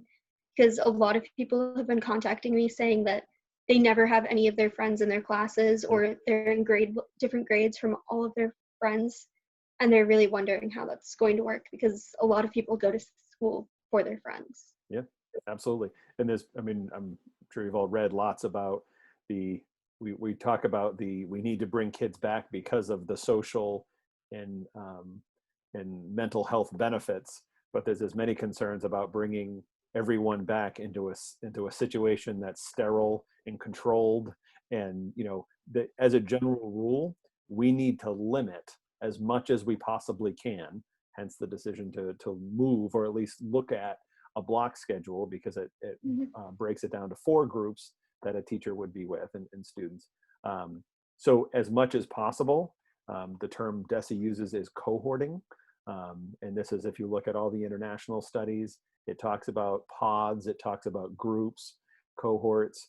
As much as possible, it's keeping you as an incoming junior as much as possible with the same group, as small a group as possible throughout the day. So I would say, I don't have an answer, will it happen? I don't know, but it will definitely be restrictive as far as who you're with during the day. Yeah. Sorry, I have a few, just like 2 more questions, and then I'm all set. This is usually me, Kaylee, so I appreciate that. Literally pass the torch. Yeah. There's a big question about electives right now. I know we had said that a while ago that we were still planning on running as many classes as we could. Are there any classes that have been looked at as being cut, or even for the fact of, let's say, a shop class, if you can't be using a piece of equipment, how are we planning to accommodate that? That was just an example. Yeah, no, it's great. So I will tell you, that's a discussion at the state level, and it's one more piece of guidance from DESE in regards to, I don't know exactly what they're going to say about this. We can, we can't, we should, we shouldn't. But as of today, I don't know if you know differently, Kim, no classes have been taken off the table. So everything that was proposed in the course catalog, and everyone made selections, we're provisioning to run all those classes.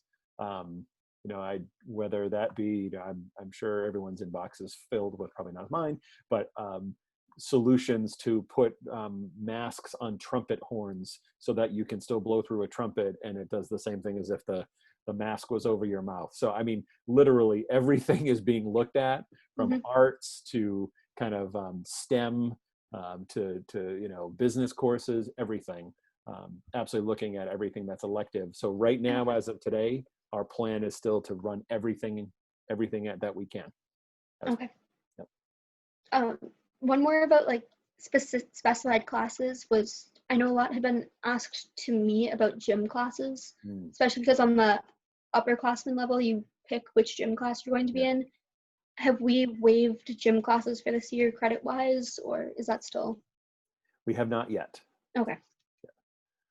And that's all I'll say on that. It'll depend. I'm guessing those are the types of things that the guidance will speak to in regards to anything where you have an accelerated heart rate and you're breathing harder, you're aerosolizing more. If you're blowing into a trumpet, if you're in choir singing with 50 people, those are certainly the things that we have to be cautious about. If we can find a way around when we're cohorting and we have half the students rather than the full, maybe we can still make it happen. But as of this point, that has not been waived. Yeah. Thank you. I just wasn't sure if there's any guidance or trait-specific decisions yet. Not yet. Okay. But I know that's as soon as we can make a decision, because obviously as you're selecting classes and doing things, to be able to figure out how to get those in the 4 years is a key decision. This one had been said a lot earlier on. I read it more in the DESE guidelines of that we have to have a spot for when the caregivers cannot pick up their students if they're showing symptoms. Do we have a spot for that so far, or? Yep, so it's in the process of being identified in each school. Okay. The plan on the middle school, high school campus is to have a joint room to function and operate the nurse's offices independently for the routine nurse needs, and then to run, we'll call it a joint COVID room. So that will be, hopefully, the majority of times when a student is placed in there, evaluated by the nurse, and there's a concern, they'll be in there for a very short period of time, right? We connect with parents, parents say, yep, I'll come down, pick my child up. There, we have to be prepared for parents work in Boston, parents work out of state, parents can't get home quickly, and the child might be there for hours or the full day if they came down early. So we will be prepared from a logistical and an operational standpoint to have those spaces fully functional, and especially the kids who are fine but have some symptom and so have to end up spending some time there even if they're sitting there doing work. So yes. Oh, thank you. I'm sorry. No, great question. I'm assuming the question's still out on different activities, clubs, events. Okay. Yep. So officially, athletics, the MIA has delayed the start of the fall season to September 14th. Actually, there was one other, I believe. I'd love to be able to give this definitively. I believe the marching band. I will get that official. I believe the marching band organization has canceled the competitive season.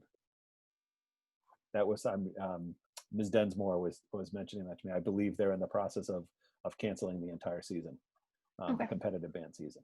So, but yes, so those that are part of a larger organization, interscholastic competitive organizations, it'll be dependent on the state agency. But for any local decisions, I personally believe that every aspect of a student's academic experience is equally as important.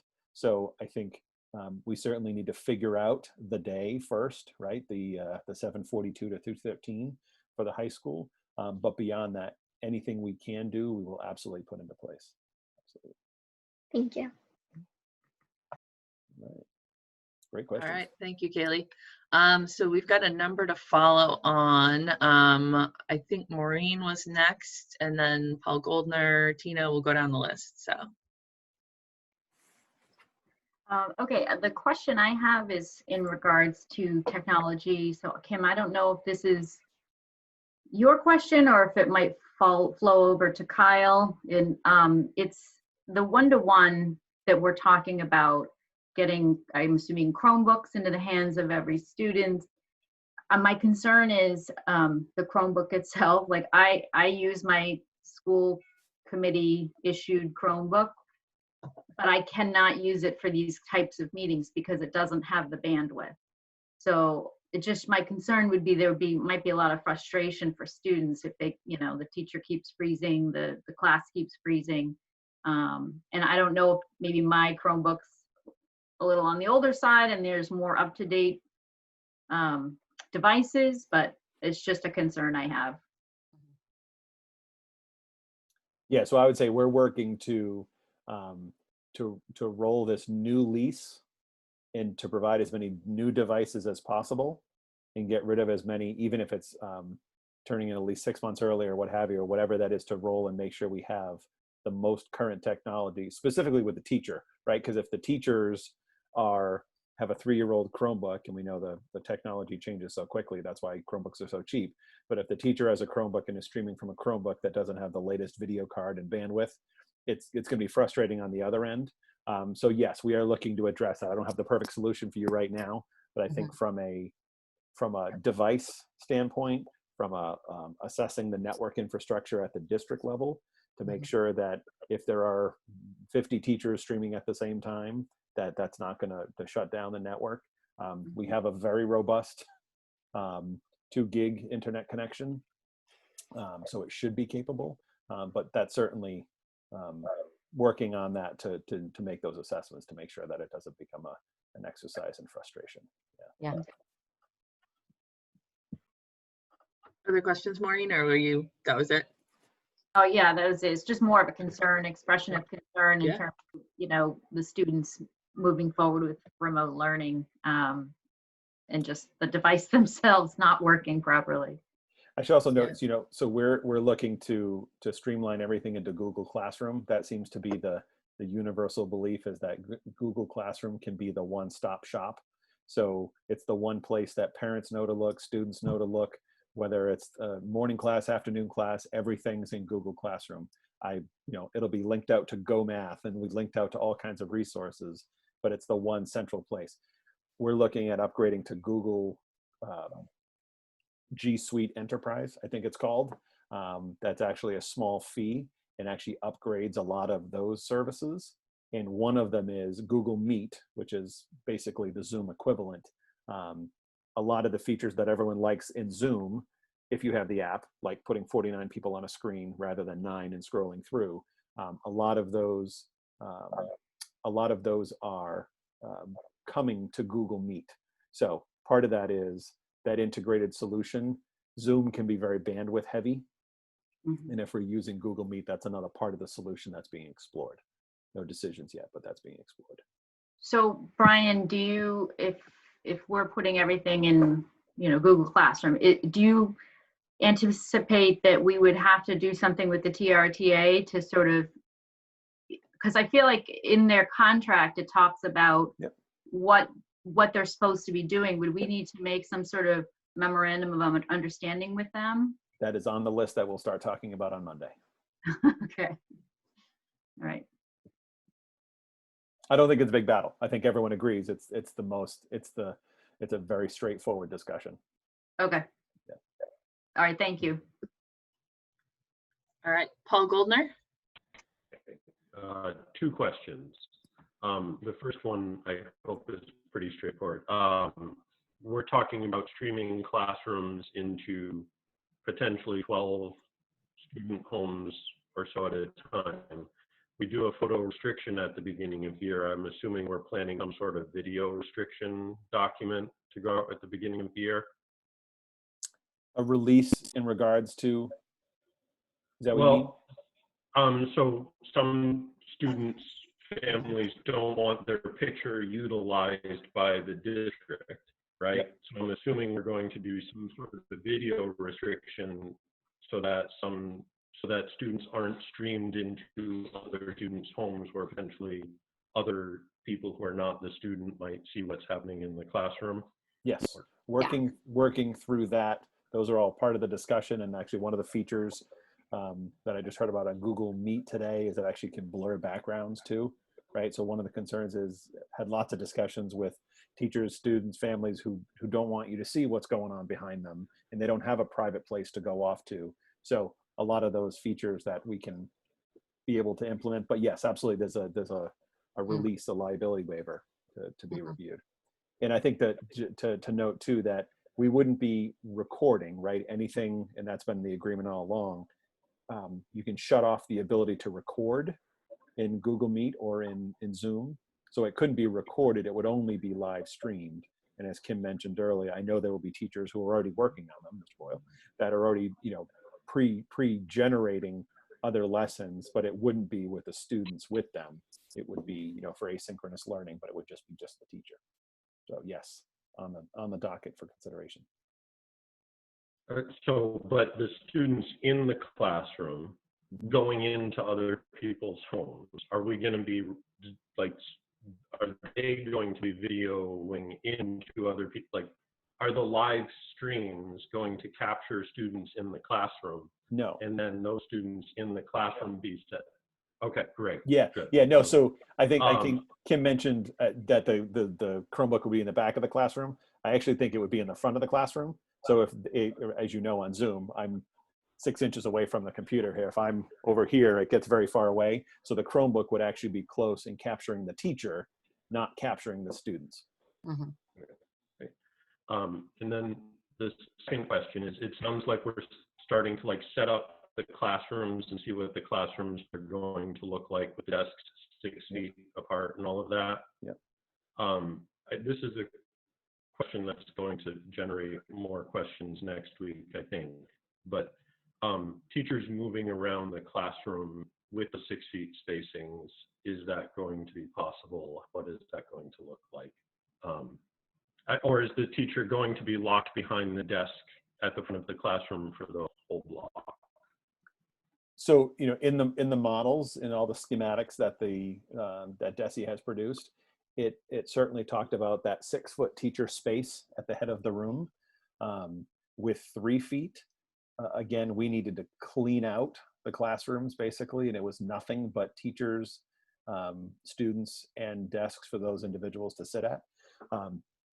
With 6 feet, it actually allows for a little bit more spread out, but because you have only half the students and half the desks or seats, it allows for a little more spacing for some of the routine things you would see in the classroom. Certainly there's not going to be a rug in an elementary classroom, or the teacher, you know, the the kidney shaped teacher table where we do small group, because we don't want to do anything that people will just naturally gravitate towards using and be not socially distant. So a lot of those familiarities will be gone, but yes, the teacher will need to maintain that 6 foot distance from students as well. And it would likely, I don't want to say that there's no way to set up a classroom that allows a teacher to move away from that front band or that front strip, if you will. But yes, the teacher needs to maintain the 6 foot distance as well. And that, you know, there's no way that, you know, there's no 6 foot bumpers we're putting on people. So when people are passing by each other, when they're in the hallways, people are going to come in within the people's 6 foot bubble, if you will. So that doesn't mean a teacher can't walk down, and if he or she does is doing anything wrong. But I think it's certainly, it feels better with the 6 foot because it just allows a greater buffer. Is the word that keeps coming into my mind. Paul, was that your last question? Yes. All right, excellent. And Tina disappeared off my list. Tina, do you still have a question? I did have my hand raised. I didn't have some of the questions that I had were answered. I just wanted to make a comment, but I believe most of my questions will be more appropriate for next week and when we get additional guidance from the state in terms of remote platform and the remote learning. The only concern I would have in terms of what I've heard from other parents, including myself, in the remote option, that as much as I want to send my kids back to school, and there's a lot of discussions around the hybrid model, which there should be, and I think you guys are doing an excellent job, and I commend you for all your hard work. I'd really like to start understanding more the talks behind how we're going to integrate the families that are going to choose the remote only option, which is what I'm considering myself.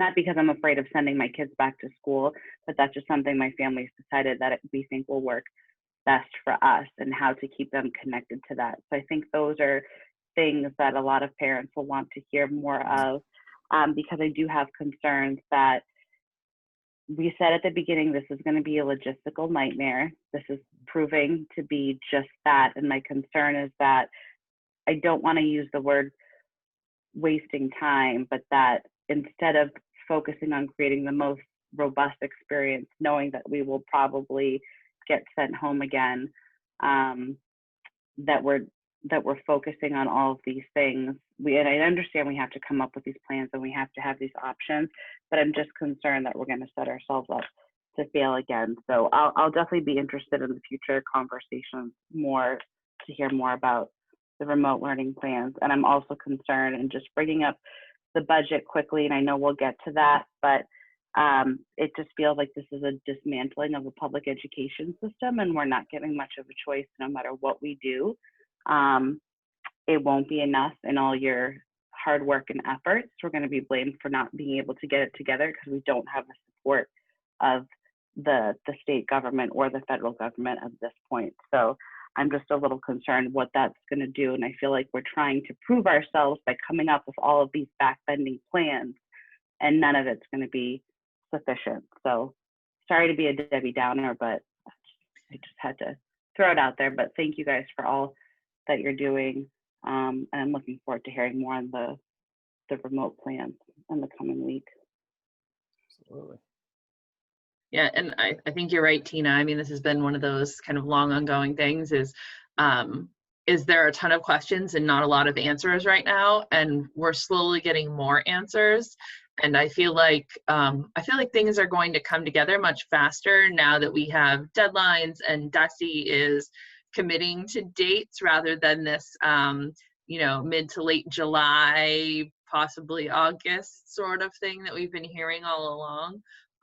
If we know this is coming, that's going to put us in a much better place, because part of the problem is when you're dependent on, other organizations, you can plan, but the more you plan in one direction, knowing that you might have to reverse and go into another direction, that's really hard to go anywhere down that road. So,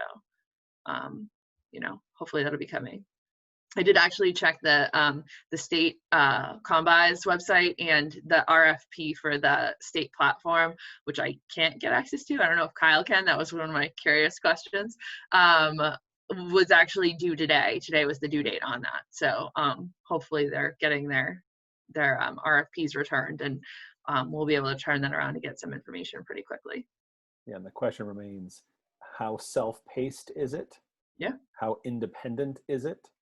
And then how do we, to your question, Tina, if someone selects the fully remote option, there's no way to seamlessly integrate them into the regular, if we're in a hybrid and students are in class one day and home the next, there's no seamless way to just integrate them in there. So that's the question, is how do those systems work? It'd be great to be able to figure that out. And I agree, the goal needs to be making sure students are connected. But I know the work that Kim has done and the hundreds of hours now that this group has talked, the approach for the hybrid model is being built with the assumption that it can easily and may very likely shift to a fully remote model. Is that a fair statement, Kim? Yeah, I was also trying to think about, because somebody else had asked that similar question, and we were brainstorming as far as, if you are in a remote model, could you join in a class meeting at the beginning of the day or the end of the days to stay connected with your peers, or join an advisory if we're at the middle school and high school level? So, if one of our goal is to keep the kids connected, how can we do that somewhat in both models? So I don't know, just again, that you are not the only one that has that concern if they choose to do that remote model, because they do want to have some type of, even if it's just virtual, connection with their class.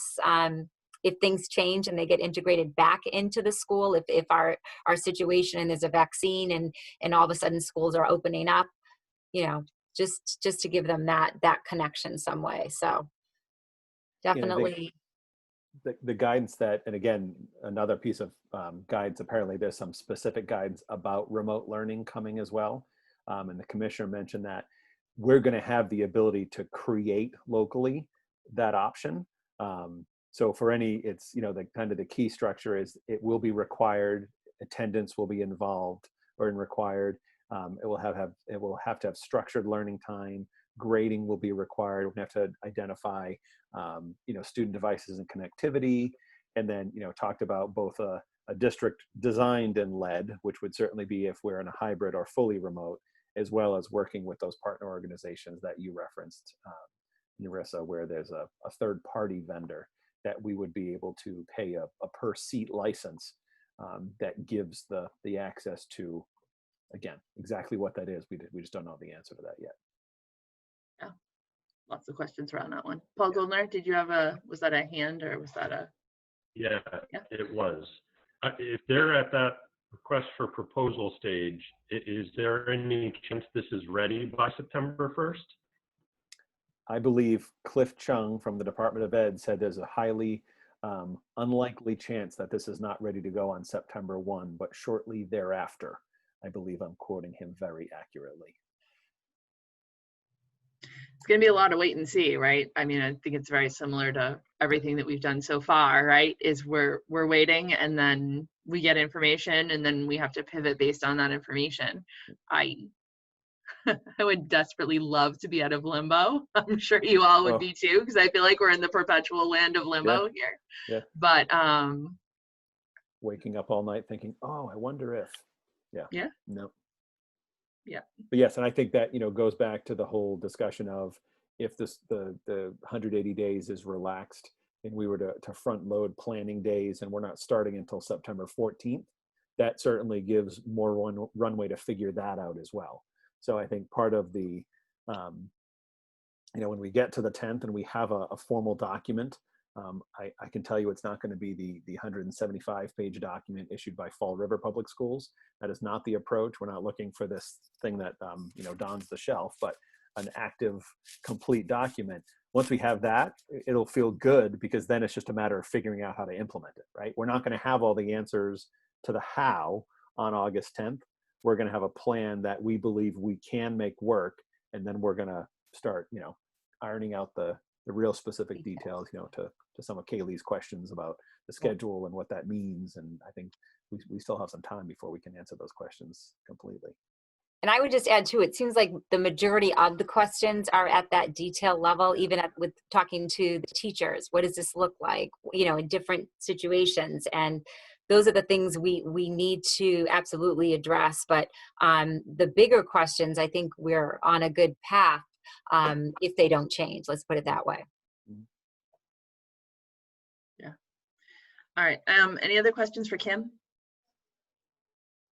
Seeing none. Kim, did you have anything else to add on your update? Nope, just appreciate all, no, honestly, just appreciate all the input.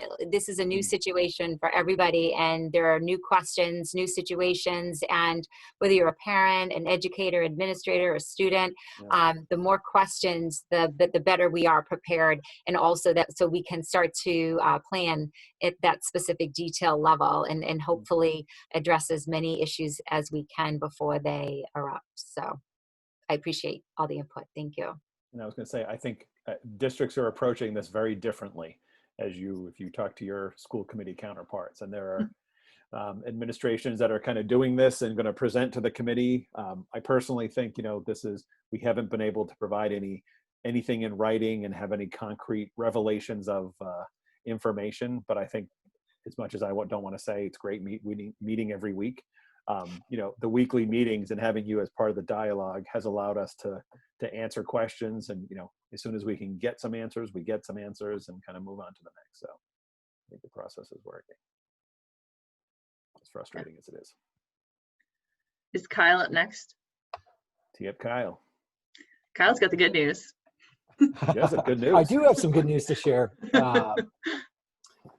Perfect. So actually, starting with one piece real quick from a financial perspective, the remote learning technology grant, we did submit that application yesterday.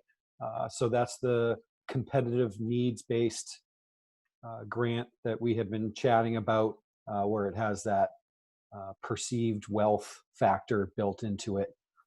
It's $25 million in total funds statewide. So we did submit our total cost associated with achieving one-to-one for buying the devices outright. We're planning on leasing those, like Brian was describing earlier, but we figured let's go for it. So we submitted $400,000 worth of cost for that grant. We're waiting to hear back, keeping our fingers crossed, but the reality of it is we probably won't see too much from that grant, but might as well try for it. So that was submitted. And then on the good news, Narissa mentioned the $225 per student grant that we've been chatting about. The keywords included in that were up to, and we were a little pessimistic about it, me included. It did. I was a lot. I was totally pessimistic. I said we weren't going to get a dime. I was too. It came to fruition. Yep. So we got $502,000, which is very helpful. That grant funding can be used for any costs associated with responding to the COVID pandemic, whether it's instructional related, purchasing devices, facilities, PPE, that type of thing. The costs need to be incurred between March 1st going backwards and December 31st going forward. So we certainly want to be strategic about what we include in that grant funding. I think it's worth noting that the previous sum of money we received through the CARES Act, the $215,000, that is largely unrestricted in what we can use it for. It can be COVID related. It doesn't need to be. But more importantly, the allowable time period where a cost can be incurred under that grant is through September of next year. So we want, with these different timelines on these different grants, again, we need to be very strategic about it. Brian highlighted with the achieving the one-to-one, we could get 2 years worth of lease payments for these Chromebooks out of those 2 grants, if we're smart about it. So that's part of the plan right now. And then internally, we're working out what we can best and most efficiently use these funds for those 2 different pools of money. The grant applications are due in August on that, so we'll be making a firm decision shortly.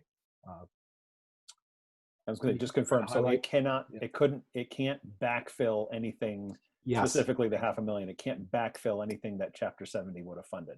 So I think that's a key, because I'm sure the question, people ask, well, didn't we cut other things we should be replacing rather than a one-to-one? This is one-time funding and can't backfill general operating costs. Yeah, very important. Thanks for mentioning that. On a facilities perspective, the PPE order, continuing to monitor that. I reached out to WB Mason today, and they expect to fulfill, with the exception of the gloves, we're going to still wait on maybe a few more weeks. He expects the rest of that order to be processed at the end of this week and receive it next week. So that's positive news. The question was brought up last week about the hand sanitizer and the FDA memo that came out about the, I think, 75 different brands that were deemed to be toxic. I touched base with WB Mason on that, and they assured that they're monitoring it heavily. And then as an added level, I compared the model number and brand that we purchased with that article itself as a double check, and it is not included. But thank you for bringing that up. I appreciate it. And then also with facilities, big topic of conversation has been the HVAC systems and the airflow throughout the buildings. We reached out, the facilities director and I, Chris Walsh, again, doing fantastic work. We reached for each of these HVAC systems in our buildings. There's a mechanical system, and then there's a control system. Again, not an expert on these things, just I've learned way more about these systems than I ever thought I would. But we have a vendor service each of those components separately at each school location. So the mechanical system, that's the belts, the filters, the actual functionality of the system. And then the control system is the various settings that we use. So how much airflow comes in and out. And then we chatted with each of these companies to ask, how have you, in your experience in working with other districts, been navigating the pandemic to ensure the safest possible situations for our school buildings? And certainly the common theme was to increase filtration and increase airflow. So increase filtration without getting into too many details. Right now, our filters, they're designed to prevent dust from getting into these systems. They do have higher level filters that can be put into place. They have a highest level filter that can be put in there, but that interferes with the functionality of the system and the airflow. So it's a balance of all of these, from what I understand and what they've been telling. It's a balance of these levels of how much airflow and how high a level of filter come in. So we are actually, the timing could not have been better. We had a resident of one of our 3 communities reach out to us who's a professional in this industry, a high level of expertise. He pro bono offered to help consult with us and offer his advice, be a sounding board. even take a walk through our facilities if it was something that we were interested in. I had a conversation with him the other day, and it was very helpful. So what we're trying to do now is, after those conversations, determine, because it's such a fluid situation and all the information is changing, also waiting on that guidance from the state relative to HVAC and airflow. We're going to be working to determine what those best possible levels are for our facilities to ensure safety. Also, where it is a constantly evolving system, we kind of want to get our ducks in a row. So we reached out to a private or another engineering firm to see what types of services they might be able to provide, whether it's an audit or some other sort of review or consulting services. I think the biggest thing that we want to make sure of is that the product or service they end up giving us has actionable, meaningful suggestions, and not just doing it for the sake of doing it. So we reached out to them. We provided them with some information about our schools, and then they're going to be getting back to us about the different types of services we could provide. You might have been hearing about in the other districts and cities and towns doing a similar type of thing. So we wanted to make sure we had all of that queued up as well.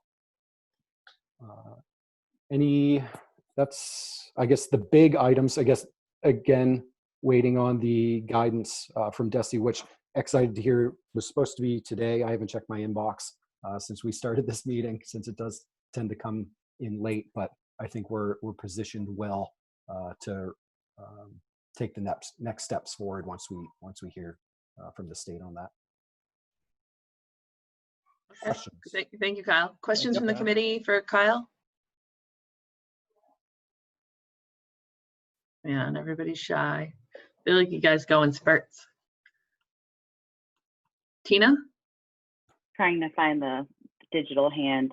Again, this question might not be the appropriate time to completely unpack it right now, but I just wanted to bring up the fact, if we've heard anything from Desi in terms of people either choosing the remote model, deciding to homeschool, or sending their kids to private school, and our enrollment going down during this time, and how that's going to affect our numbers and budget moving forward, or if they're going to be forgiving of that. That's something that I've been thinking about for a while now, that I have a big concern, because it's great that they're giving us money for PPP, but next year if they pull the rug underneath us because our enrollment's gone down and that's how they're basing the calculations, once again, we're getting screwed over. So I don't know if, because we're focusing so much on logistics and back to school plans, if that's come up anywhere. I haven't looked into it myself, so I don't know if you guys have heard of anything, or maybe that's something we can bring up at a next meeting.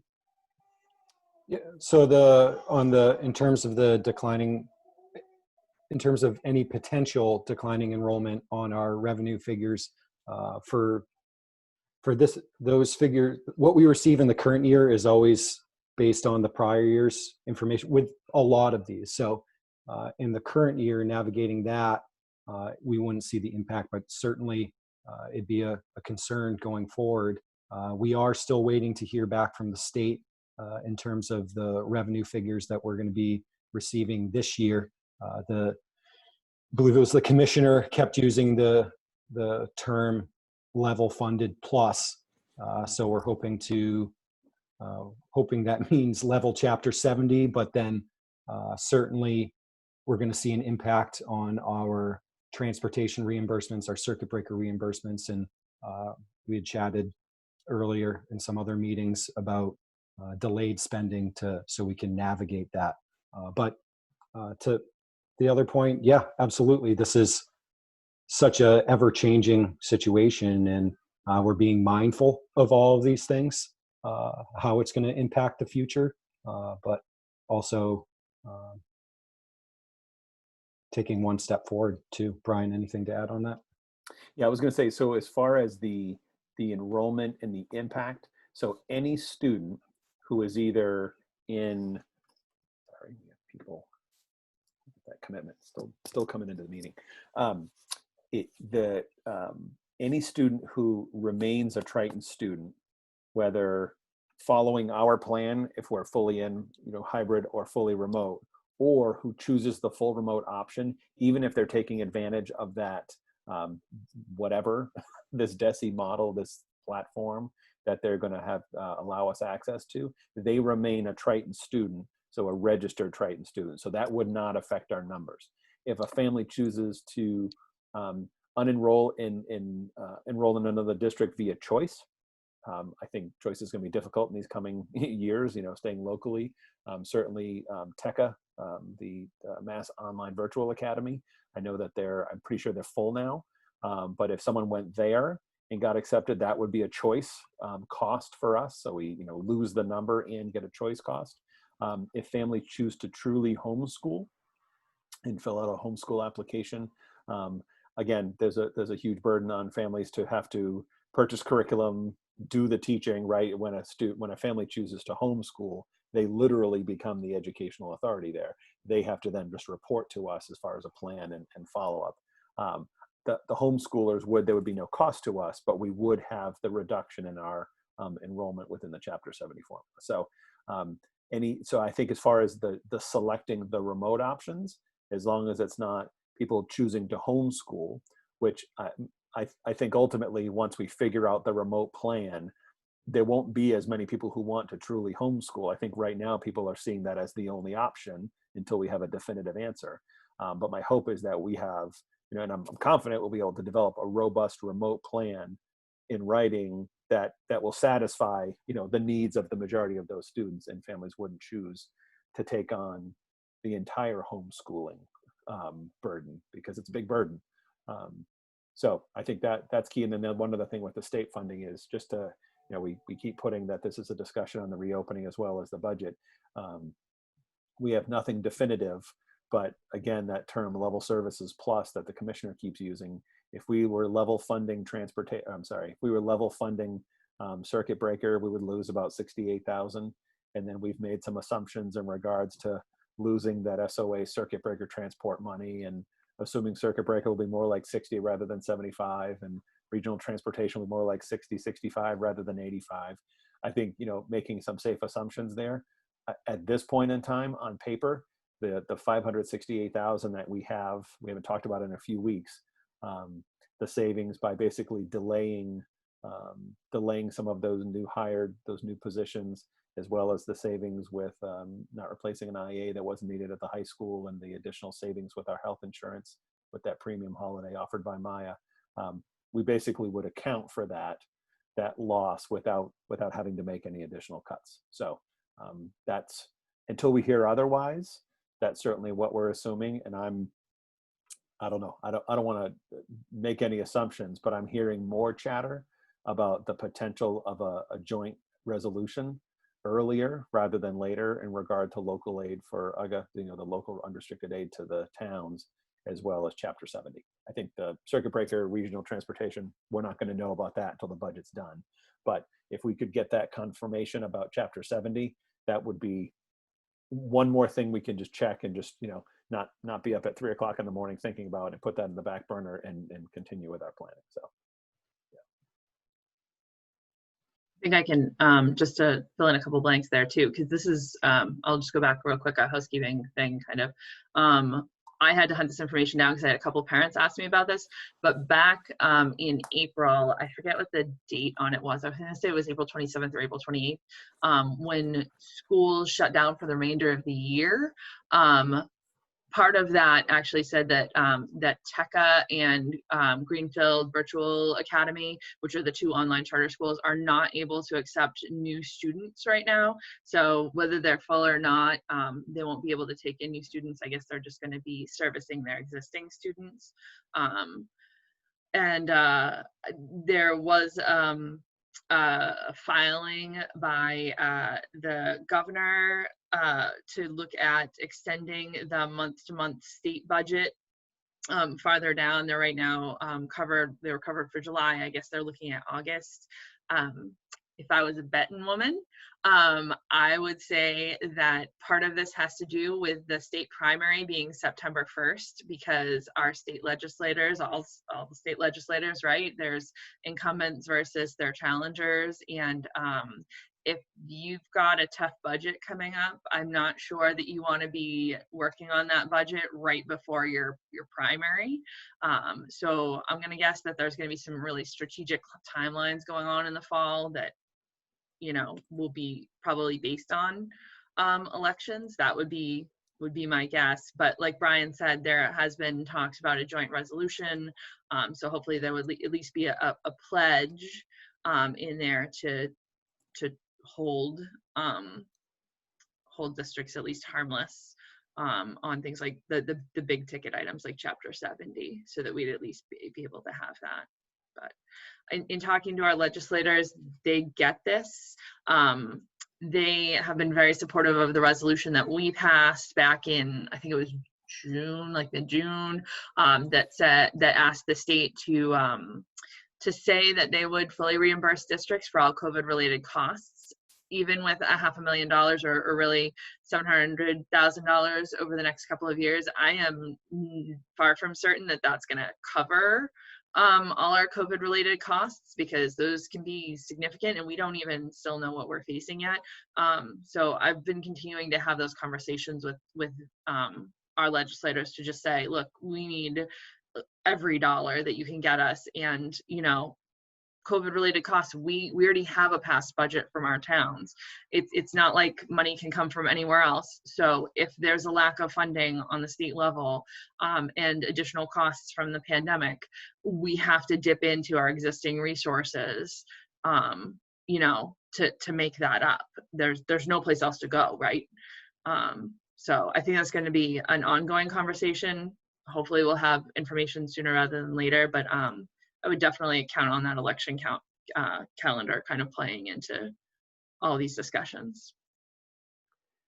You can always count on an election playing into these discussions. Always. Yes, you can. All right. Any other questions for Kyle? All right. I don't see any. Kyle, Looks like Kaylee has one. Sorry. Oh, Kaylee has one. Sorry, Kaylee. Okay. So I'm not sure if this is more of a question for Kyle or for Brian, but I know Brian had just said something about cuts and how we hopefully won't be having to see any this year. Was that what you were meaning to say? Yes. Okay. So we are not looking at the mass layoffs we were thinking about.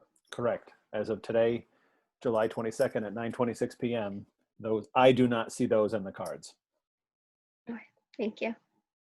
We'll hope, we'll fight. Say that again. I said we'll hope and we'll fight, right? That's right. Absolutely. All we can, yeah. All we can do. Yep. So, all right. Anything else, Kyle? That was everything on my list. All right. Thank you, Kyle. Brian, do we have any other updates? I was going to have Dave just give a quick update on things as far as special ed summer programming. I don't know if there's a whole lot to add, but just kind of anything that's changed, Dave? Any further guidance? Yeah, so not much has changed since the last time we met. So we are going into the second week of remote summer program, and I must say parents have been very patient and accommodating. It's not what we all, of course, wanted. We want to see our kids in person. The biggest concern remains the children who need that intensive therapies or PT, speech, OT that really can't be done well remotely. So hopefully the plan is to get kids back in the building in some form or fashion the last 2 weeks of the summer program, which would be, August to August 13th or so.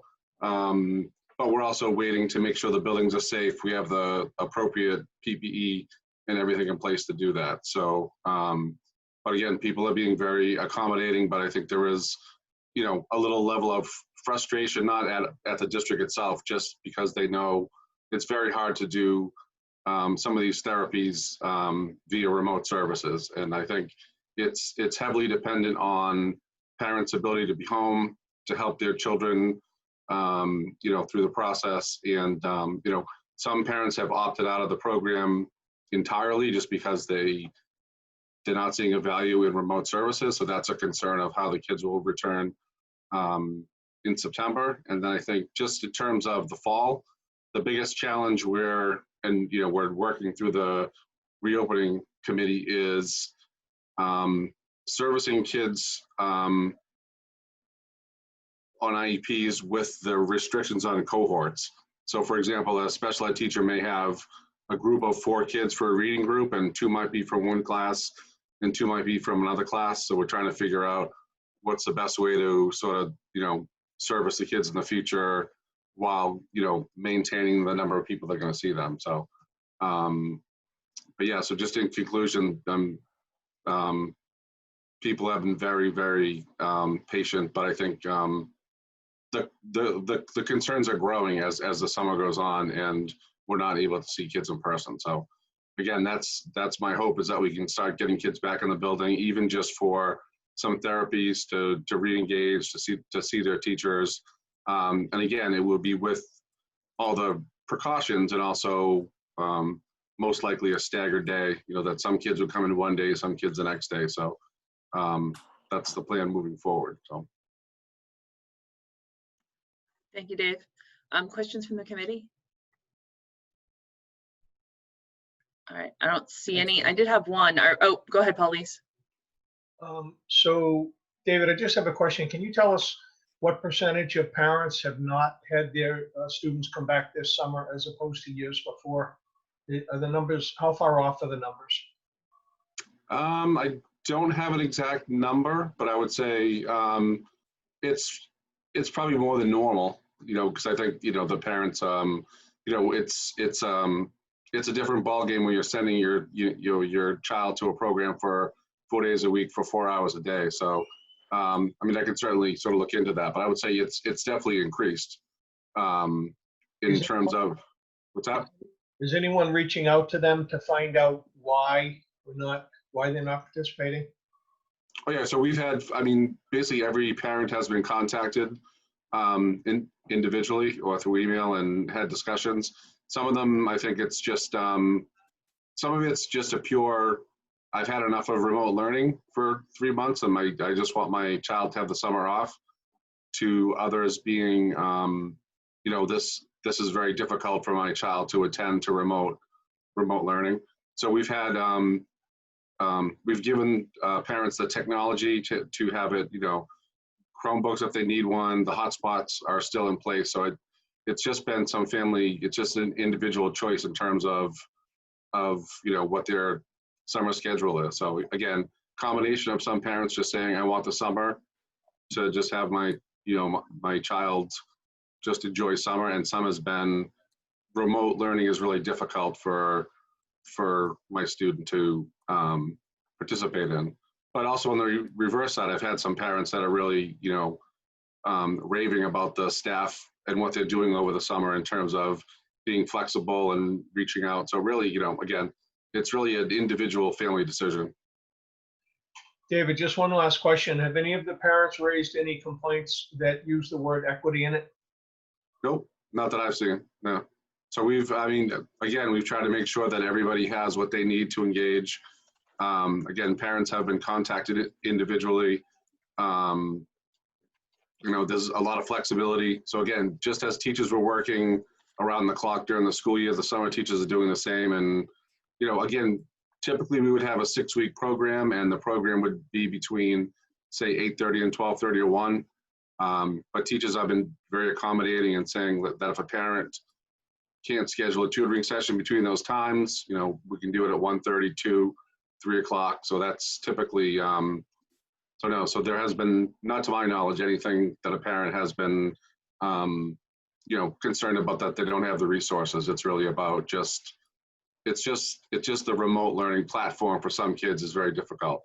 And, again, some kids are participating fully for, 3-4 hours a day. Some kids are participating as they can. So yeah, so thank goodness we haven't had a lot of those issues. Thank you. Thanks, Paul. The question I had for you, Dave, was about, you had mentioned just lining things up for the hopefully having the last 2 weeks of the session be somewhat in person.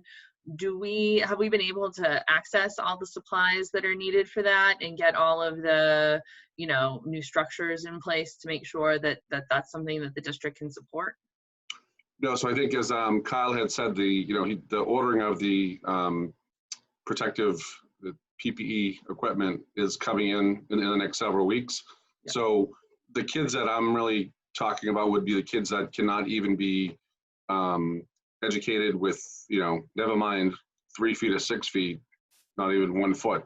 These are kids that need, direct contact, physical therapy, PT, OT. So in order to have those children back, we need all the teachers to have the full equipment. So as soon as the PPE comes in and we can have the training with a nurse and make sure the buildings are okay, ready to go, the hope is that, the last, we still have a couple weeks in July. So the hope is the last couple weeks in August we'd be able to start, developing a schedule to have the kids come into the building.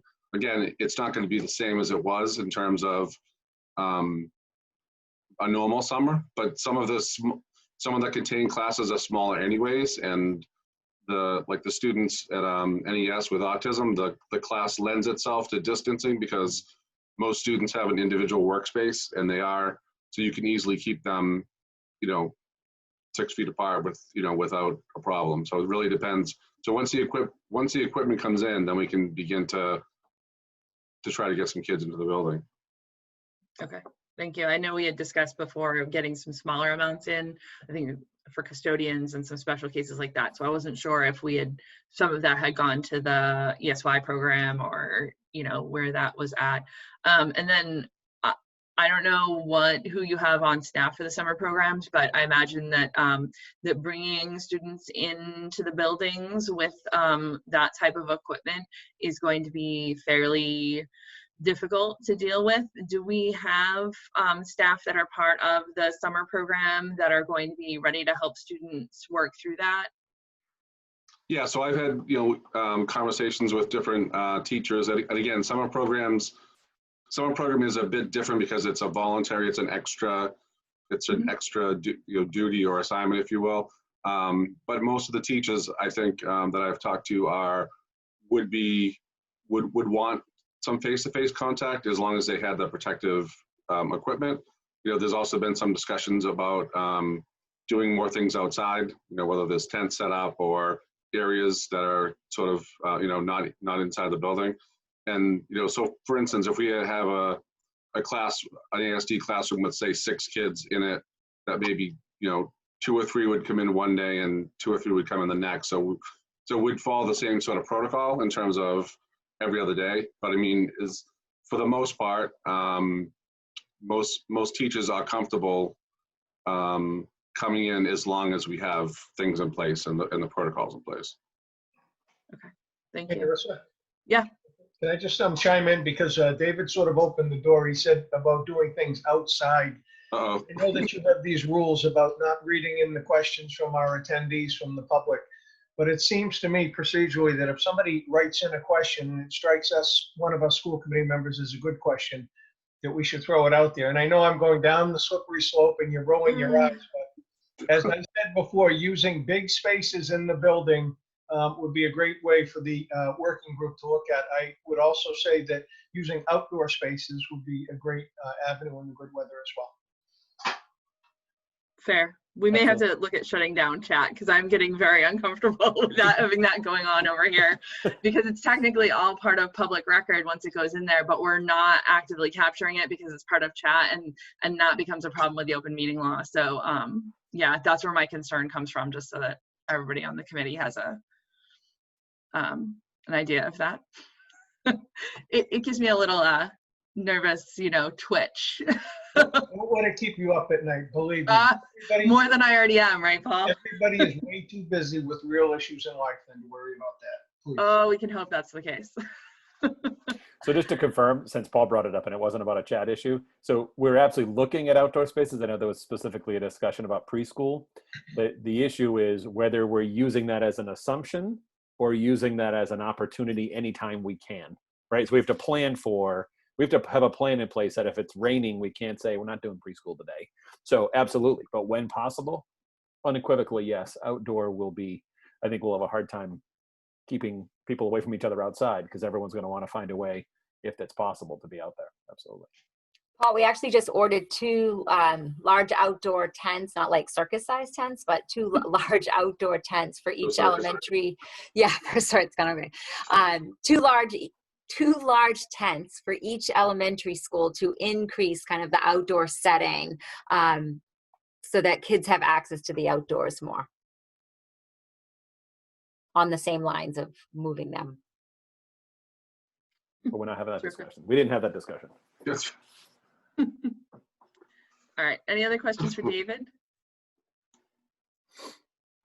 All right, seeing none, I think we're back to you, Mr. Forget. Do you have any last minute wrap ups on updates? I have nothing else to add. I think the question comes back to, so we will, I believe it was a definite decision that we're meeting Monday and Wednesday. Is that correct? Yeah, I mean, I have a few things, to go through. So we're going to meet Monday and Wednesday. The idea is to see the initial plan on Monday and be able to vote it Wednesday. I am sincerely hoping that hopefully Deb, if not one of the other health agents, might be able to join us for one of those meetings, because I feel like a lot of our contact tracing and all those questions come back to kind of how that all works together. We're also going to schedule, so as I think the committee at least knows, personnel and negotiations is talking to the TRTA units, the unions, about obviously the enormous changes that are being discussed here, and what needs to be done, because obviously the contracts we have do not accommodate for what's going to be going on.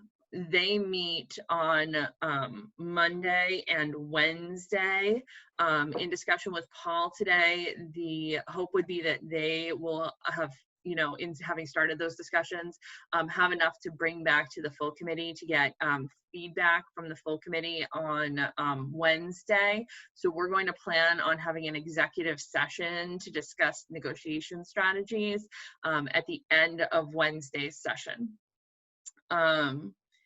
I want to come back to the idea real quick of I'm calling them community discussions now, for lack of a better word. We talked about these a little bit last session, the idea of having a live space, so that it's not just surveys that parents are getting, but an opportunity to come out and ask questions and have, have an opportunity to have more of a discussion, less of a survey type feedback, because I think there's definitely need for that in the community. I see other districts, even after we started talking about this, I'm seeing a few of them come into those types of programs. So, but I wanted some feedback from the committee, because the problem is that all this data obviously is coming from the state at the same time, all the guidance is. And that means that we are in a fairly tight time frame, going from essentially now until that final plan has to go into the state. And obviously there are going to be details that have to be ironed out after that, but I think we need to be in a solid place, or at least as much as we can be, knowing that, viral caseloads could do a lot of different things between August 10th and the beginning of school, to at least be able to, have, if we have the big things in place, right, we need to get that public feedback in advance of that. The 10th is a Monday, which puts us in a little bit of a tight spot that has to be submitted. We'd ideally, I mean, we've been meeting on Wednesdays. We have to vote that. That's one that we absolutely have to vote. It's optional, I would say, Brian. I don't know exactly what the term was that the commissioner used about the initial plan and whether school committees vote them, but the final plan we have to vote. Yeah, the plan that we're going to talk about next week will be the first time you get to see anything in writing on paper, but it's literally like a snapshot to give DESE a sense of what's coming. I think they want to know if the majority of the state is saying we can't do bringing every kid back, similar to what we've decided here, then I think they'll change their mantra a little bit. So I think this is more of a dipsticking. You certainly can vote, but there's nothing official, but it's definitely the plan that is currently, as of today, due by August 10th. That absolutely would require a vote. You know, as he said, with local authority, that's everything in that becomes policy, and, you know, it's from enforcing of masks to you name it, it becomes policy. So yes. Well, the plan I don't think is important for us to vote as much, but we do have to put a the model the district is leaning towards in there, and I think we need to come back to that and have, you know, I'm not comfortable saying we had a discussion and this is the direction we're going in. I want a motion out there and you know, an actual roll call vote to say this is the model that we're leaning towards. Makes sense. So that's there at least. So but anyway, because of that, so we have a tight time frame. I want to get to those community discussions. I reached out to Mass Association of School Committees. They advised that we have at least 2 school committee members on each of those sessions, so that it wasn't one person kind of listening in on those and trying to, you know, take in that input, that we have at least 2, but less than a quorum. So that will put us at between 2 and 4 members per meeting. My initial thought was to try to have a number of smaller ones, like a time limited, maybe 10 people for 30 minutes type of deal, have people sign up for slots. In talking to Brian today, it would be difficult because we have to be able to accommodate everyone. It would be difficult to say in a tight time frame, yes, we're limiting the numbers. My thoughts, though, to get it a little bit more refined, is to maybe make them a longer session, maybe like an hour and a half, but possibly divide. I'm looking at, you know, it could be elementary has a very common experience throughout all of our elementary schools. Middle school is obviously different, and the high school is obviously different. So I'm looking for committee feedback on, do we want to maybe try to focus it a little bit by age group? We could try to go down to buildings, which is the way that Hamilton Wenham is actually doing it. I don't know if that's something that the committee wants to explore, but I think there are a few options there. I want to get times on out in the public as quickly as we can for those. Hopefully right along with the survey would be, to my thinking, an ideal timing for that. I think like the budget drop-in sessions, we would do them you know, a morning, a late afternoon, and evening over a couple of different days. But I'm looking, I guess the number, to my thinking, depends on how we want to structure those, how the committee is most comfortable with structuring those groupings. Do we just say it's open to everyone? Because I do anticipate, I mean, opening schools affects potentially every single person in the community, from, you know, young kids all the way up to, you know, senior citizens. So I don't know that this is going to just be parents. I don't know who's going to attend these. I want to make sure that we have an opportunity for everyone to attend, but I also want to try and narrow it down a little bit so that we don't have people from hugely different backgrounds coming to these and trying to have a conversation at cross purposes between a kindergarten parent and a parent of a senior, and, you know, the commonality is not there. So I'm looking for insight from the committee on how those should be run. Does anybody have a preference, Maureen? Nuris, I agree with you. I think that we should separate it. I think it should be separated for elementary school, middle school, and high school, because those different cohorts are very, very different, and the needs are different. Childcare, there's huge childcare issues at the lower grades, not so much in the high school level. So I definitely think they should be separated in that way. I don't see how you could limit the amount of people. I just don't think that would be fair. I have a feeling that these would be well attended and there'll be lots of questions.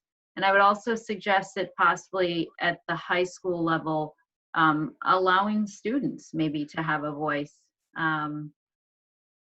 So that's just my 2 cents. Yeah. Okay. Anyone else from the committee have preferences? Caitlin? Wonder if it would be a good idea to do it by school too. Like SES, PGS, NES, just to get like a solid town view and then kind of find a way to put them together later, because I think if you do like all elementary all at the same time and you're coming from 3 different schools, we might hit some roadblocks there too. In size, if not anything else. Yes, this is true. Paul Goldner, did you have some input? No, sorry, I was agreeing with Maureen. Or agreeing with Maureen to break it down elementary, middle, and high? Yeah. Okay. Kaylee? Personally, I think I'd agree with Caitlin the most, just because the elementary schools, you're looking at 8 grade levels at each one, as opposed to the middle school has 2 and the high school has 4. So time-wise, I think breaking it down by school would work better. Or with the elementary school wise, if you did one for each elementary school and then a joint one later on that addressed issues that would overlap, or find some way to make that work, probably. Mm-hmm. Anybody else? Narissa, can I just add, like, onto Caitlin's suggestion? Yeah. If the elementary schools were separated out, it might make it less overwhelming for some parents, where it would be a smaller group. If you do all elementaries, it's possible that might keep people away, because it would just be too overwhelming to participate in something so big. So yeah, that's one of my big concerns with not limiting the size at all and having, you know, more but smaller, is that you do, you know, either run out of time, or you have somebody who tends to have a long question and then we don't get to someone else's, you know, that type of thing. So I agree. So am I hearing fairly good agreement that we want to go, what we'd probably end up doing, what we've done in the past, is a morning and an evening, or a daytime and an evening, I guess I should say, per category as it goes. So it would be like a morning and an evening for Salisbury Elementary, a morning and an evening, or a daytime and an evening for Newbury Elementary. One for the middle school, one for that. Yes, Kaylee. I was just wondering if we'd also be possibly, if it would be something to look at to also do one for community members that don't have a child within the system, but do a separate block for that group as well. Yes. Yeah, I was thinking that too. So if you do it that way, that's 11 sessions. It's a lot. So I guess my question comes down to, the purpose of is obviously hearing feedback, but if we have to have a plan drafted for Monday, the 10th, mm-hmm. and you want to have a meeting, I would assume, following that to discuss those, to make sure that the plan includes that feedback, that leaves next week and, you know, into maybe the following week to accomplish that. Because it's the following Monday. It's 2 weeks from Monday that plan's done. Yeah, go ahead, Maureen. I just was going to suggest, instead of doing, I know with the budget sessions we did offer the 2 different times to accommodate for schedules, but just given the tight time constraints, like maybe we could do 1 per school and perhaps 1 for the community members that have concerns. And if for some reason someone's unable to attend those, you know, just making sure we reinforce that they can submit an email, you know, communicate with us by email, whether they're just giving us their thoughts or they have specific questions. But I think 11 meetings before the 10th I don't see how we can accomplish that. Yeah, I don't either. I mean, that's So you know, until we have this information, it's really hard, right? But that's why I tried to start this a couple of weeks ago. I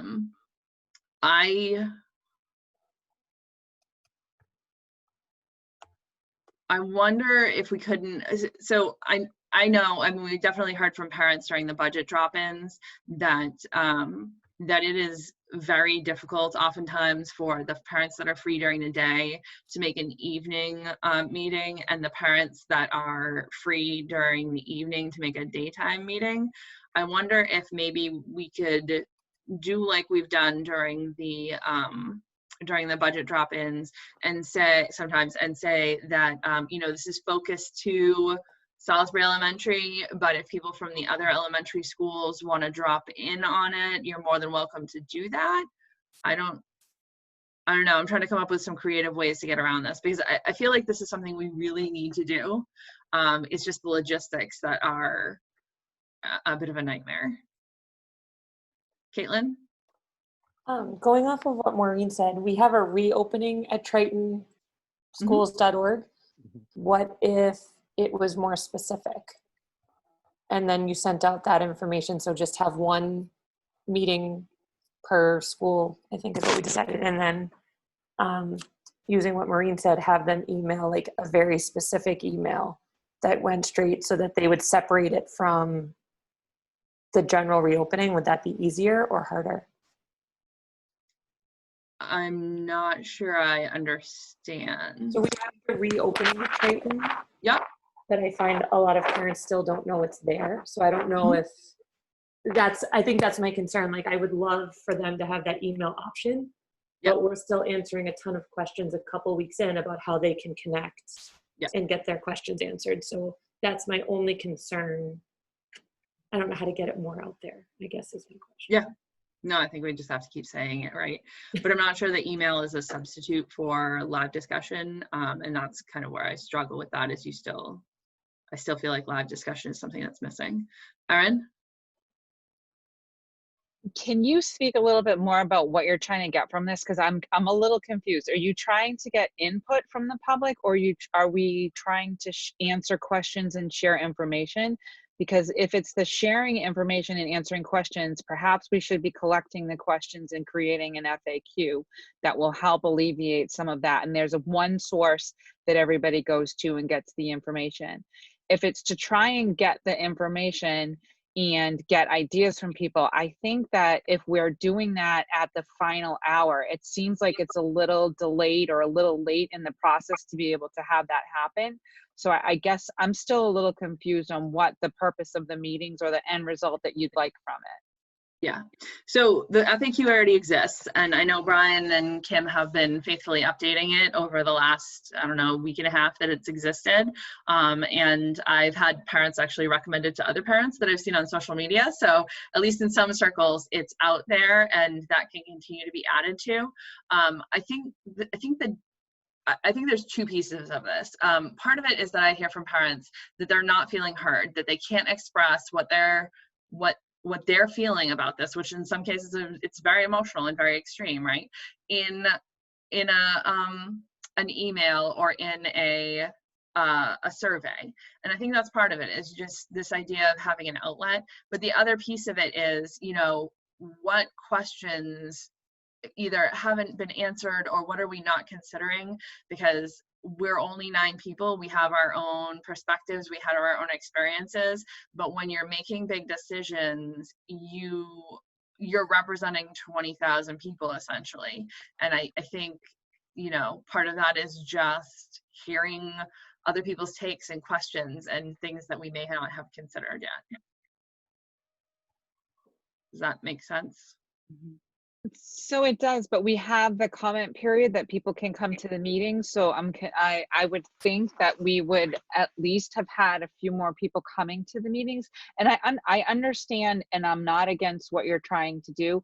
I'm just trying to understand how we're going to carry it out, and then what we're going to do with the information once we get it, to make sure that we are being thoughtful about it. So if you're collecting the info, you should be then acting on it. So that's the part that's hung up inside me. Yeah. I'm going to go out on a limb here and say that 90% of what we're going to hear, we've probably heard already, right? It's just the bulk of where that's coming from and the perspectives that we haven't heard yet. But I think those are going to be, you know, the less common ones, right? We haven't heard from a lot of special education parents. You know, those just aren't voices that you hear a whole lot in a session like this necessarily, because the needs are so specific, right? But I think those can come out in a discussion like that. It's going to be those views that aren't being expressed here, but I don't know, that's just my take. I guess Maureen and then Tina and then Kaylee. Go ahead, Maureen. I'm trying to remember what I was going to say. Oh, for what it's worth, I mean, we had over 50 people on this call tonight. So I think that you know, during budget season, we'd get handfuls of people. But I just think that doing this for parents and students, it gives them a voice more than just sending an email. And that's sort of what I feel like people need right now. They just need to feel like they have a voice and they're being heard. So, I mean, if we can make it work, great. I just a little concerned about the tight time frame. So, Yeah, Tina. Just to jump on the piggyback train, Narissa, I think your idea is it's the right thing to do, even though logistically it's going to be a little bit challenging. But I say we schedule those 5 sessions for each of the school. Whoever comes on, to Maureen's point, give them a voice, because even though we had a good number of people here tonight, the public comment doesn't give people enough time. A lot of people still didn't understand that they only had public comment and that they missed an opportunity if they didn't speak up. And quite frankly, it's intimidating. So I think we at least owe it to the community. And to say that we did that, I mean, I think we all know, for those of us that are in social media, Narissa has been doing an excellent job of constantly updating and sharing the FAQs, responding to people in various groups, as well as sharing these weekly meetings that we're having. And so people are finally starting to come to these meetings because they're like, hey, we're getting close to the end of the summer. What's going on? So regardless if it's hard for us to manage, I think we owe it to the community to host those sessions. We're not going to be able to please everybody.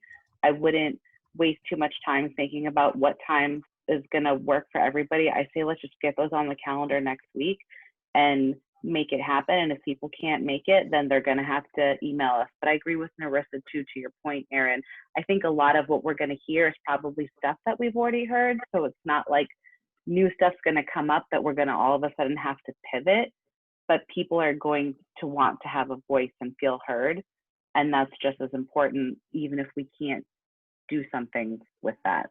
So I say just go ahead and schedule it and let's do it. Erin, did you want to respond to Tina real quick and before I go on to Kaylee?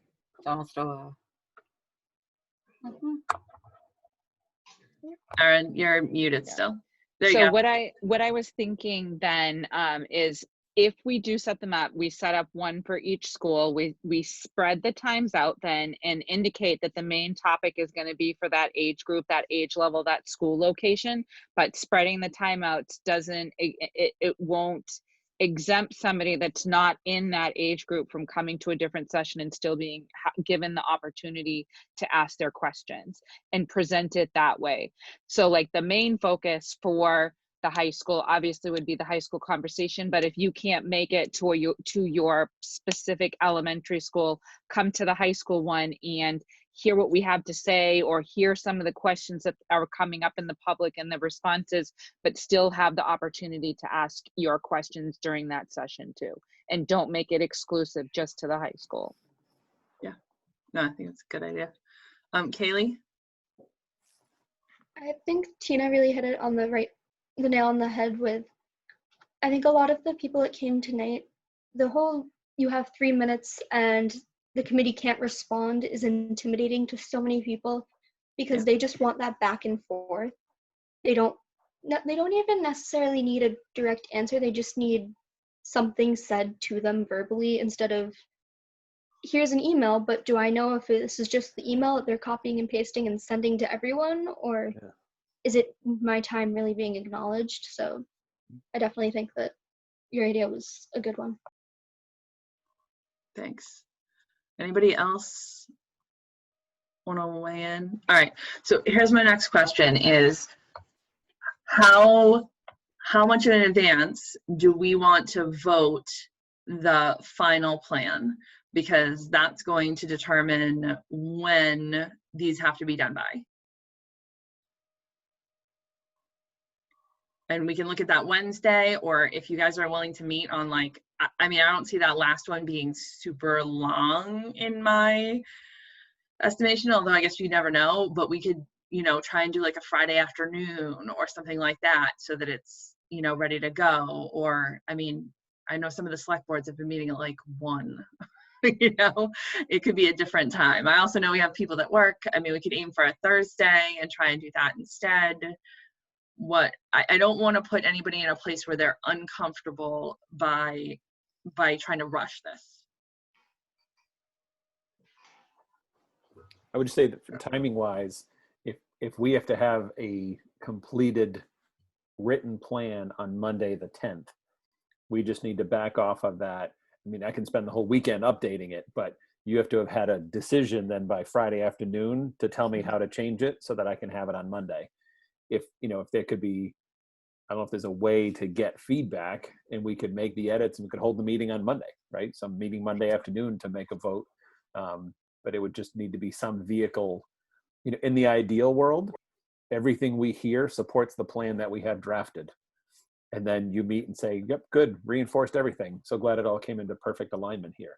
But, you know, I forget who made the exact comment. I don't think we're going to be pivoting and changing major courses, but we want the document to be reflective of the feedback. If there are things we can tweak to acknowledge the, as you said, you know, people had the opportunity, part of the opportunity is acknowledged. Right, I also, just to add, I'm also wondering if there was anything that they really wanted changing that we'd have to go back to the negotiation table, because that could. We're not going to be done. I mean, we're not going to be done with negotiations when this right, that's what plan's yeah, done. so I think anything, you know, by the 10th, we will have had several sessions, but I don't know that we're going to be done with negotiations. Okay. So I think that those are going to likely continue on and will ebb and flow. Yeah. And then we'll have to pivot within the plan. And I don't think the plan, I mean, there certainly will be things in the plan that we have to negotiate, but I think by and large, the plan needs to be high level enough that it allows us to continue to negotiate, pivot. You know. I mean, do we want to try and squish these into a couple of days? Because that's the other option too, is say we try to get them all done, what are we at, 6 of them done in a 2 or 3 day time frame, and then we can even meet on Wednesday. Still, if we did them like Monday, Tuesday, Wednesday, meet on Wednesday night, and have that be, you know, when a final vote happens, with potential amendments, which would give Brian and Kim time to make changes before Monday without giving up their weekends, which I would rather have them not do because we need them to be sane. Still. Yeah, Tina? Sorry, that ship sailed. I think that ship has sailed. Sorry, guys. Yeah, sorry. What day is it today? I mean, it's Wednesday. Honestly, I don't think people need that much notice. Whoever was on this call tonight decided split decision probably by seeing you share it that they were coming. So I say we cram them into maybe 3 days next week and we just bang them out. I was going to say, could you look at next, are we doing, is it 5 or 6? Is it 1 per school? I forgot. I've lost track. It's 1 per school plus an open community one. So if we did next Wednesday, Thursday, Friday. Oh no, we got school committee Wednesday night. We got negotiations Wednesday afternoon. But maybe the community ones during the day, like it's like a lunchtime one. Yeah, and I think again, if we went back to it's tailored for each school, just because we're tailoring it, just because we're calling it each school. But if someone wants to join from the high school and the Salisbury elementary time is the only one they can make, great, they can still come and sign up for a slot and come and join. Yeah, I mean, I think if you could figure out how to get them each in next week, especially because that then allows us the following week when we would be meeting, we would certainly be drafting plan, and that allows us to meet, whether you did another Monday and a Wednesday or just Monday or just Wednesday, we would be drafting and working on the full written plan, and allow us to have a meeting, discuss it, and then inform the feedback. And we would just, technically, if you want to see the full plan before it then is submitted, you'd have to have one more meeting to be able to officially vote it. Yeah. I think you have to get them in next week. Yeah, I think we have to get them in next week too. That's what I keep coming back to. Yeah. Yeah. So we need to meet Monday, Wednesday next week, and then we have to, between days and evenings, fit in those 6 sessions, and then the following week deal with finalizing the plan. Yeah. However that comes out to work. Without, I'm gonna move beyond and say, if you've already lost the sanity, without breaking your will to live. How's that sound? That's fair. Okay. All right. Let's plan on doing that then, I guess, and we'll go ahead, Maureen. I was just going to ask, so obviously it's only 4 of us that can join these sessions. Yep. Right? So similar to the way you've done with the budget sessions, will you send out like a sign up so we can see who's going to be on those days? And for the days that, like, so for each session, is it possible to have possibly Sandy or Maureen Dunleavy like on those, so they can take minutes, just so the people that can't participate can see what questions were asked? Because we're not recording these. No, we can't, I don't think. So I don't know, or do you want to just make it more sort of an informal, whoever attended would provide an update to the committee members that couldn't attend? I would say, rather than trying to minute these, we could record them. I think it would potentially deter people. If we let people know, if it's a Zoom meeting, we can record it, right? So we could do it. I just think that, again, going back to, keep hearing the word intimidating, right? So all of us, we're on Zoom all the time in front of a group. That's not the norm. So I think that rather than making it an intimidating where it'd be a video and we would publish it to the, your YouTube channel, I think if we there are going to be themes that emerge, and I'm certainly going to be there and listening and, drafting additional Q&As that gets posted to the Q&A document. And then, sharing that out, and, more updates were made to the Q&A, and just base it that way rather than specific questions and specific answers. Back to the point that someone made about 70, 80, 90% of it are probably things you've already heard. So if there's, 20, 30% that's different, then great, we'll draft up some Q&As and post that and publicize that. Okay, so then, Narissa, you do sort of think that you'll send out some sort of sign up? Yeah, I'll do like a Google sheet so that whoever, so that people can sign up, and we'll have a specific number of slots on each one so that people know where the availability was. I was thinking of this kind of like the MASC conference. When people come back, they generally have those, like, I went to a session and this was my impression sort of deal. That's kind of what I was anticipating for a wrap up on those. Okay. When? That would have to be the following week. We're going to have to figure out as we hit next week's sessions, I think, what the following week's, full school committee meetings are going to look like, that schedule. Part of that's probably going to depend on Kim and Brian getting a plan ready. So I don't know if we'll end up with a multiple meeting week, or if we'll just have one that we can handle it all. That was it the week of the 3rd, I think it is, that following week. I can tell you, we're going to need the week to put it together. We won't have it ready for Monday. No. So. Yeah. So I don't know. We can discuss that next week, whether we end up with, whatever, a Wednesday, Thursday, or, whatever we end up doing. We can figure that out as we get a little closer. And because the other concern is DESE guidance, obviously, right? We're still waiting on a lot of that. And We have to make the assumption we're going to definitely have to vote a plan without Yeah. all the guidance in hand. Okay. So That's my assumption, right? With those deadlines, we'll see if the deadlines stick, but with those deadlines, I just don't anticipate we're going to have all the answers. So, Marissa, yes. can I chime in for just a minute? Yeah. This is to Erin's point about what is the goal here, whether we're Mhm. answering questions or receiving feedback. I would really stress that when you advertise these to the community, that it be only in the context of receiving feedback. The FAQs are out there, and if people start asking a lot of questions that we don't have a lot of answers to, which we're still talking about guidance, we're just shooting ourselves in the head. This is about community feedback. Yeah. Yeah, I mean, I would expect that there will be some of these questions, especially like Kaylee's been asking, have you considered X, right? And we need to be able to say, yeah, we considered X. Either we don't have guidance or we're still waiting on this, right? We don't have an answer for that yet, but yes, we've considered X. Because that's a lot of what I hear from parents is, I'm concerned about this particular situation that I or my student has, right? Are you considering this when you're making plans? And to some of the answers is going to be yes, we consider it, and we just can't accommodate it, right? There's no, somebody had said this to me, like, there's no winners in this. There's nobody that's going to be completely happy with anything we come out with. I just don't see it happening. Right? Okay. So what I'll do is I'll find some dates, times that are a good mix, and I'll get out, we'll be able to get that out as part of a district communication, and then I will put a Google Sheet up on a shared drive so that everybody can sign up for whatever sessions they want to attend. And I guess we'll work from there. We're still planning to meet Monday and Wednesday next week to go through the initial plan and get that through.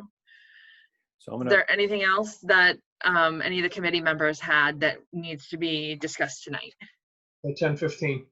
I know.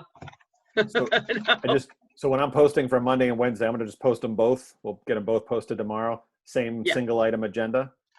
All right. And I can confirm for you that Deb Rogers, health agent for the town of Newbury, I was not multitasking, but Deb Rogers is available next Wednesday night. So, perfect. And she is trying to confirm and actually have, there's a health agent and the public nurse, trying to bring the public nurse with her as well, who is the kind of lead contact for the contact tracing. So, and then I actually also the new public health nurse for the town of Salisbury was actually in here and commented, and I've sent her a message as well. So maybe we'll have an extra. So yes, so hopefully Wednesday we can use the time to get some of those questions answered. Yeah, that'd be terrific. All right, anything else for tonight? Seeing none, I will plan to see you guys next Monday night. Can I get a motion to adjourn, please? I'll second. Thank you. And I left my list in the other room, but I think it goes Erin. Yes. I think it's Paul Lees maybe after that. I don't know. No, it's Maureen, but okay, we'll go Paul Lees. Yes. Maureen? Yes. Paul Goldner, sorry, I forgot you, Paul. Yes. Might as well go for the other Paul while we're here. Paul Mayad. Yes. Linda? She's there. She's good. Caitlin? Yes. Tina? Yes. I already got Erin, I think. All right, excellent. And I'm a yes too. So I will see you guys. We'll plan for next Monday and Wednesday, and I will see you then. And for anybody that's still hanging on for those email addresses, if you have questions, reopening@tritonschools.org. And if you want to provide feedback to the school committee @tritonschools.org. Thank you all very much and have a good night. See you every day next week. Thanks, everyone.